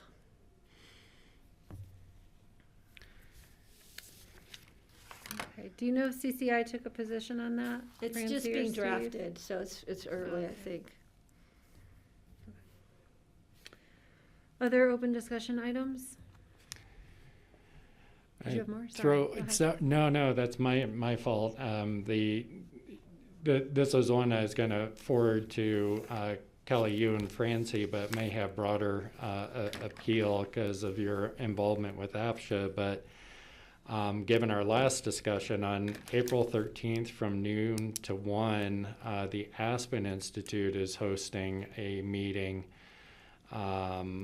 with, they're inviting elected and non-elected community leaders to talk about how the stimulus dollars that were just passed could be used for housing programs and such. I don't know if either of you are available, or if there are other board members. I can share the invite with everyone. Sure. But just definitely interested. When is it? The email says two different dates. I see April 13th from noon to 1, and I saw an April 28th date, which may be a follow-up. So I'll send it to you. There's a lot of information in the email. And Kelly, help me with this, but didn't Governor Polis just sign something about housing for undocumented residents? If it passed, I would look up. So we supported 10.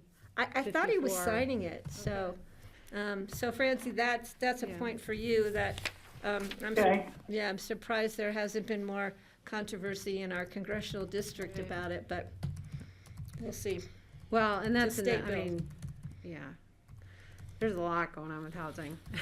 Right now. So it's a state bill on providing funding for undocumented housing? Is that what you said? It means they can qualify for publicly funded housing without having to prove documentation that they're legal residents. Yeah. And I testified in support of that. There's a lot going on with housing. My concern with housing money right now is that a lot of it is being directed towards urban areas. So like the governor proposed almost $90 million from the state stimulus package and almost all of it is targeted, if it's not specifically targeted to urban areas, the programs it's targeted to serve urban areas. Unless, there's $15 million if we wanted, they haven't passed it yet, but that was proposed to buy old hotels and convert them for housing. So we could Interesting. take all that money and Like buy the boomerang. And where are they getting their water to do all of that? Yeah.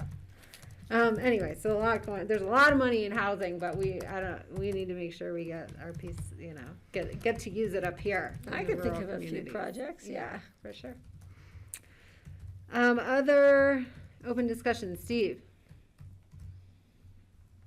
There is going to be a lot of discussion about Initiative 16, which is a citizen-led ballot initiative which would make accepted animal husbandry practices illegal.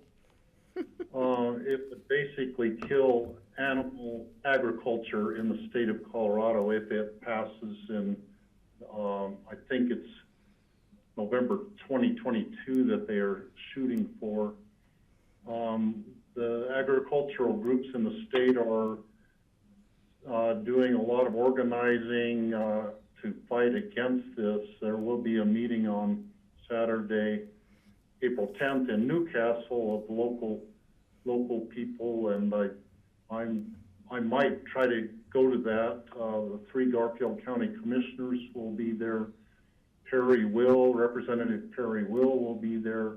I think I'm going to try to go just to have Picken County be there listening and finding out more about the issue. I'll go with you, Steve. So it's scheduled for 5 p.m. in Newcastle on Saturday the 10th. And make sure everybody has their vaccine passport to get into the meeting. Yeah, I am going to, if I do go, I will be wearing my mask. Yeah. You might be the only one. A lot of them won't be wearing their masks. What time did you say? 5? 5, I think they're cooking hamburgers. Meatless every day. I heard it was Impossible Burgers, Steve. It's not a Zoom meeting, huh? Okay, I do want to bring up, there's been a couple of asks that I think we've sort of talked about but didn't come up with any decisions on. Getting a frog in my throat. Excuse me. One related to, and I think this came from Western Leaders Network, maybe related to writing a letter or passing a resolution in favor of the Biden administration's temporary pause to leasing on oil and gas on federal lands. And then another one related to the 30 by 30 challenge, which I think Patty has brought up, but we have not sort of resolved. So I wanted to check in with the board. Do you guys, do we want to adopt anything formally on these? I'd be happy to pull together and circulate what those might say, the draft resolutions that have been shared with us if we want to do that. Earth Day is around the corner, so my mind's thinking in those terms. I think it was something we need to discuss and tweak to fit what we support. Earth Day would be a great time to do it, and to do a resolution and send appropriate letters with our resolution attached. Put a little meat behind it. Okay. All right, so I can pull those together for next week's open discussion. Perfect. Okay. Thanks for bringing those forward, Kelly. Other open discussion. Francie. Oh, you're muted.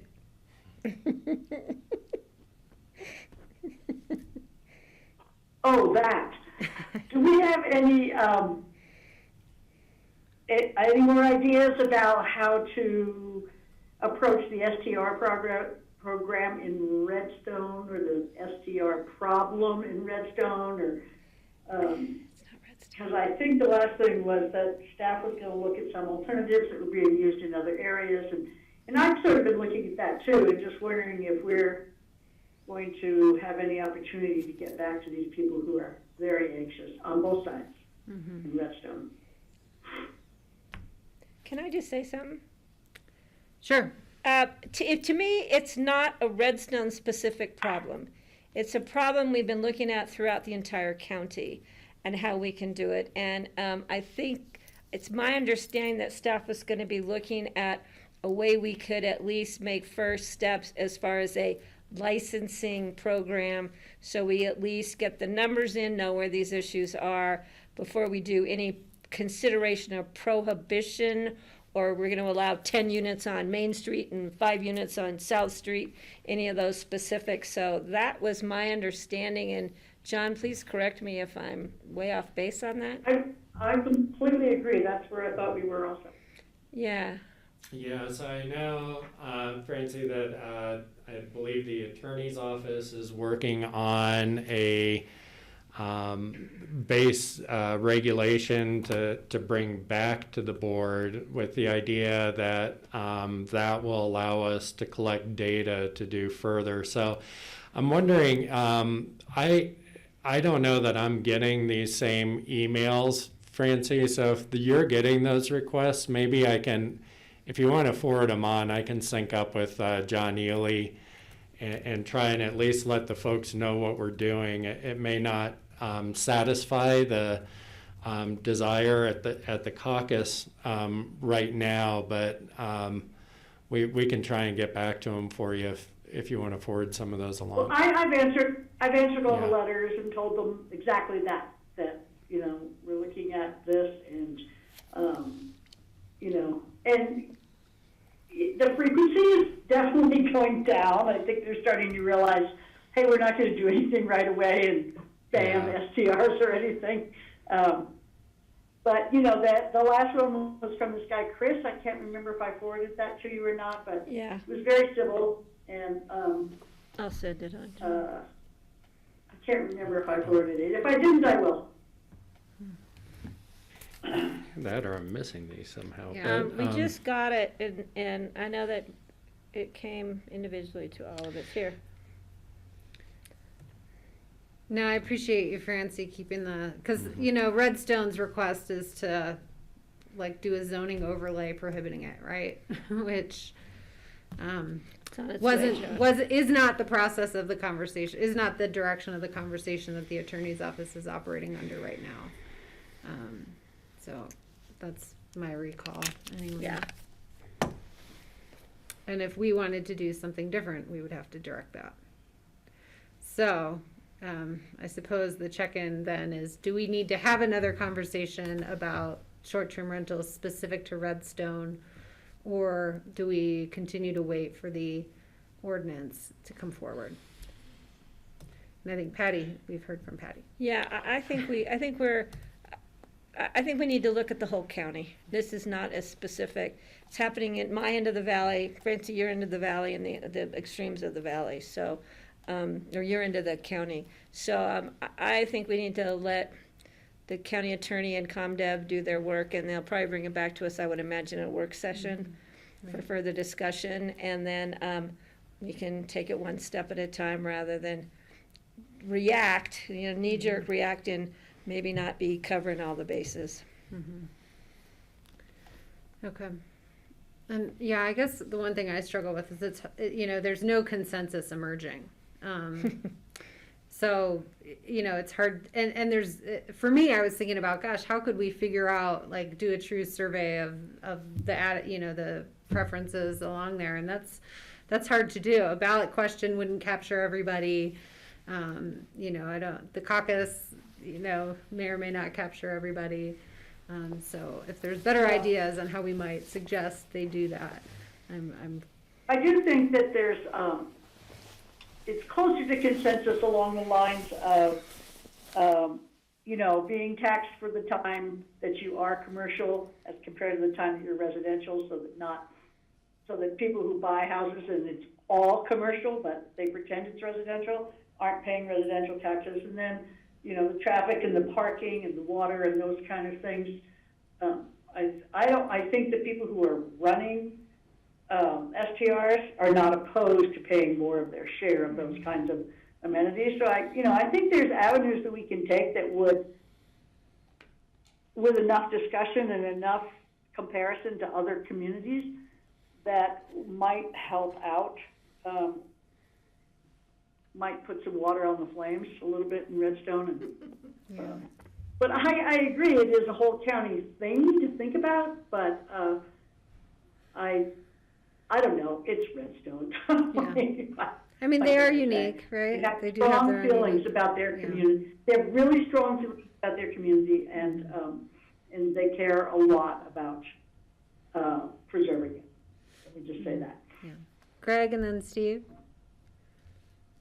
Yeah, thank you for bringing it up, Francie. I think certainly doing the fact finding and more information is certainly necessary because there's so many different varieties of STRs. I talked to a woman who said she had something like 13 houses in our valley that she managed as, quite frankly, they're like hotel houses. Yeah, exactly. And then you have others who are individuals who do it and are on site. And so you've got the full range from, off-site owners who never even come to town but own the property and rent it out. That model is happening here. We know it is. And then you have others where it's somebody renting a spare room in their house. So I think that finding out what other communities are doing makes a lot of sense. And also, I would suggest we have ComDev or whomever it would be actually reach out to some of these companies that do this, whether it's Airbnb and VRBO and HomeAway or whatever.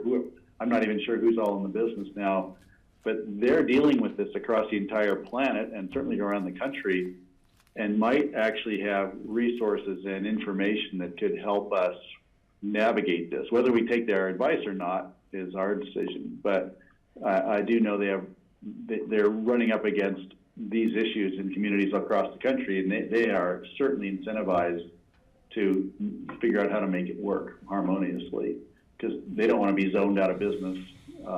So I kind of think some outreach, not only to the communities, but to the actual companies that have organized this would make sense. And then finally, Great idea. The last thing I would suggest there would be to get a real assessment of what the economic impact and what the significance is to the community from doing this, because it's so much bigger than I originally thought. It's the equivalent of about maybe 40 small hotels in our community. Why do we think it's always so crowded here? It's like, it's like we got 40 new hotels. They're just invisible because they're not, they don't have a sign up that's just people VRBOing. Yeah, Aspen has that information for Aspen, for the city. Steve. So, Francie, just so you know, we have been working on this for a couple of years in getting the state legislation through, which was passed last year, which allows counties to license short-term rentals. Now that just shows the speed that government sometimes works at. It took us 2 years to accomplish that. So now we have that tool in our toolbox, which then gives us the mechanism that we can license the businesses and make sure that they're paying the appropriate taxes that they are supposed to pay. And so that's one step in the process, but that could be part of messaging if you're responding to anybody saying, we're aware of this, we've been working on it. We are getting close to having, passing our own legislation here at the county level. Yeah, that's pretty much what I say. And I tell them about the state law and, Okay, any other open discussion items? Okay, with that, we will adjourn for the day, and we'll see you all next week, Tuesday, for our work session on April 13th. Thanks, board. Thanks, Hey, Greg, staff. before you go, don't go yet, Greg. I'm And going to meet thank you, with Larry Grassroots. Sandoval on tomorrow, if you want to go with me. I'm trying to remember who he is. Oh, he's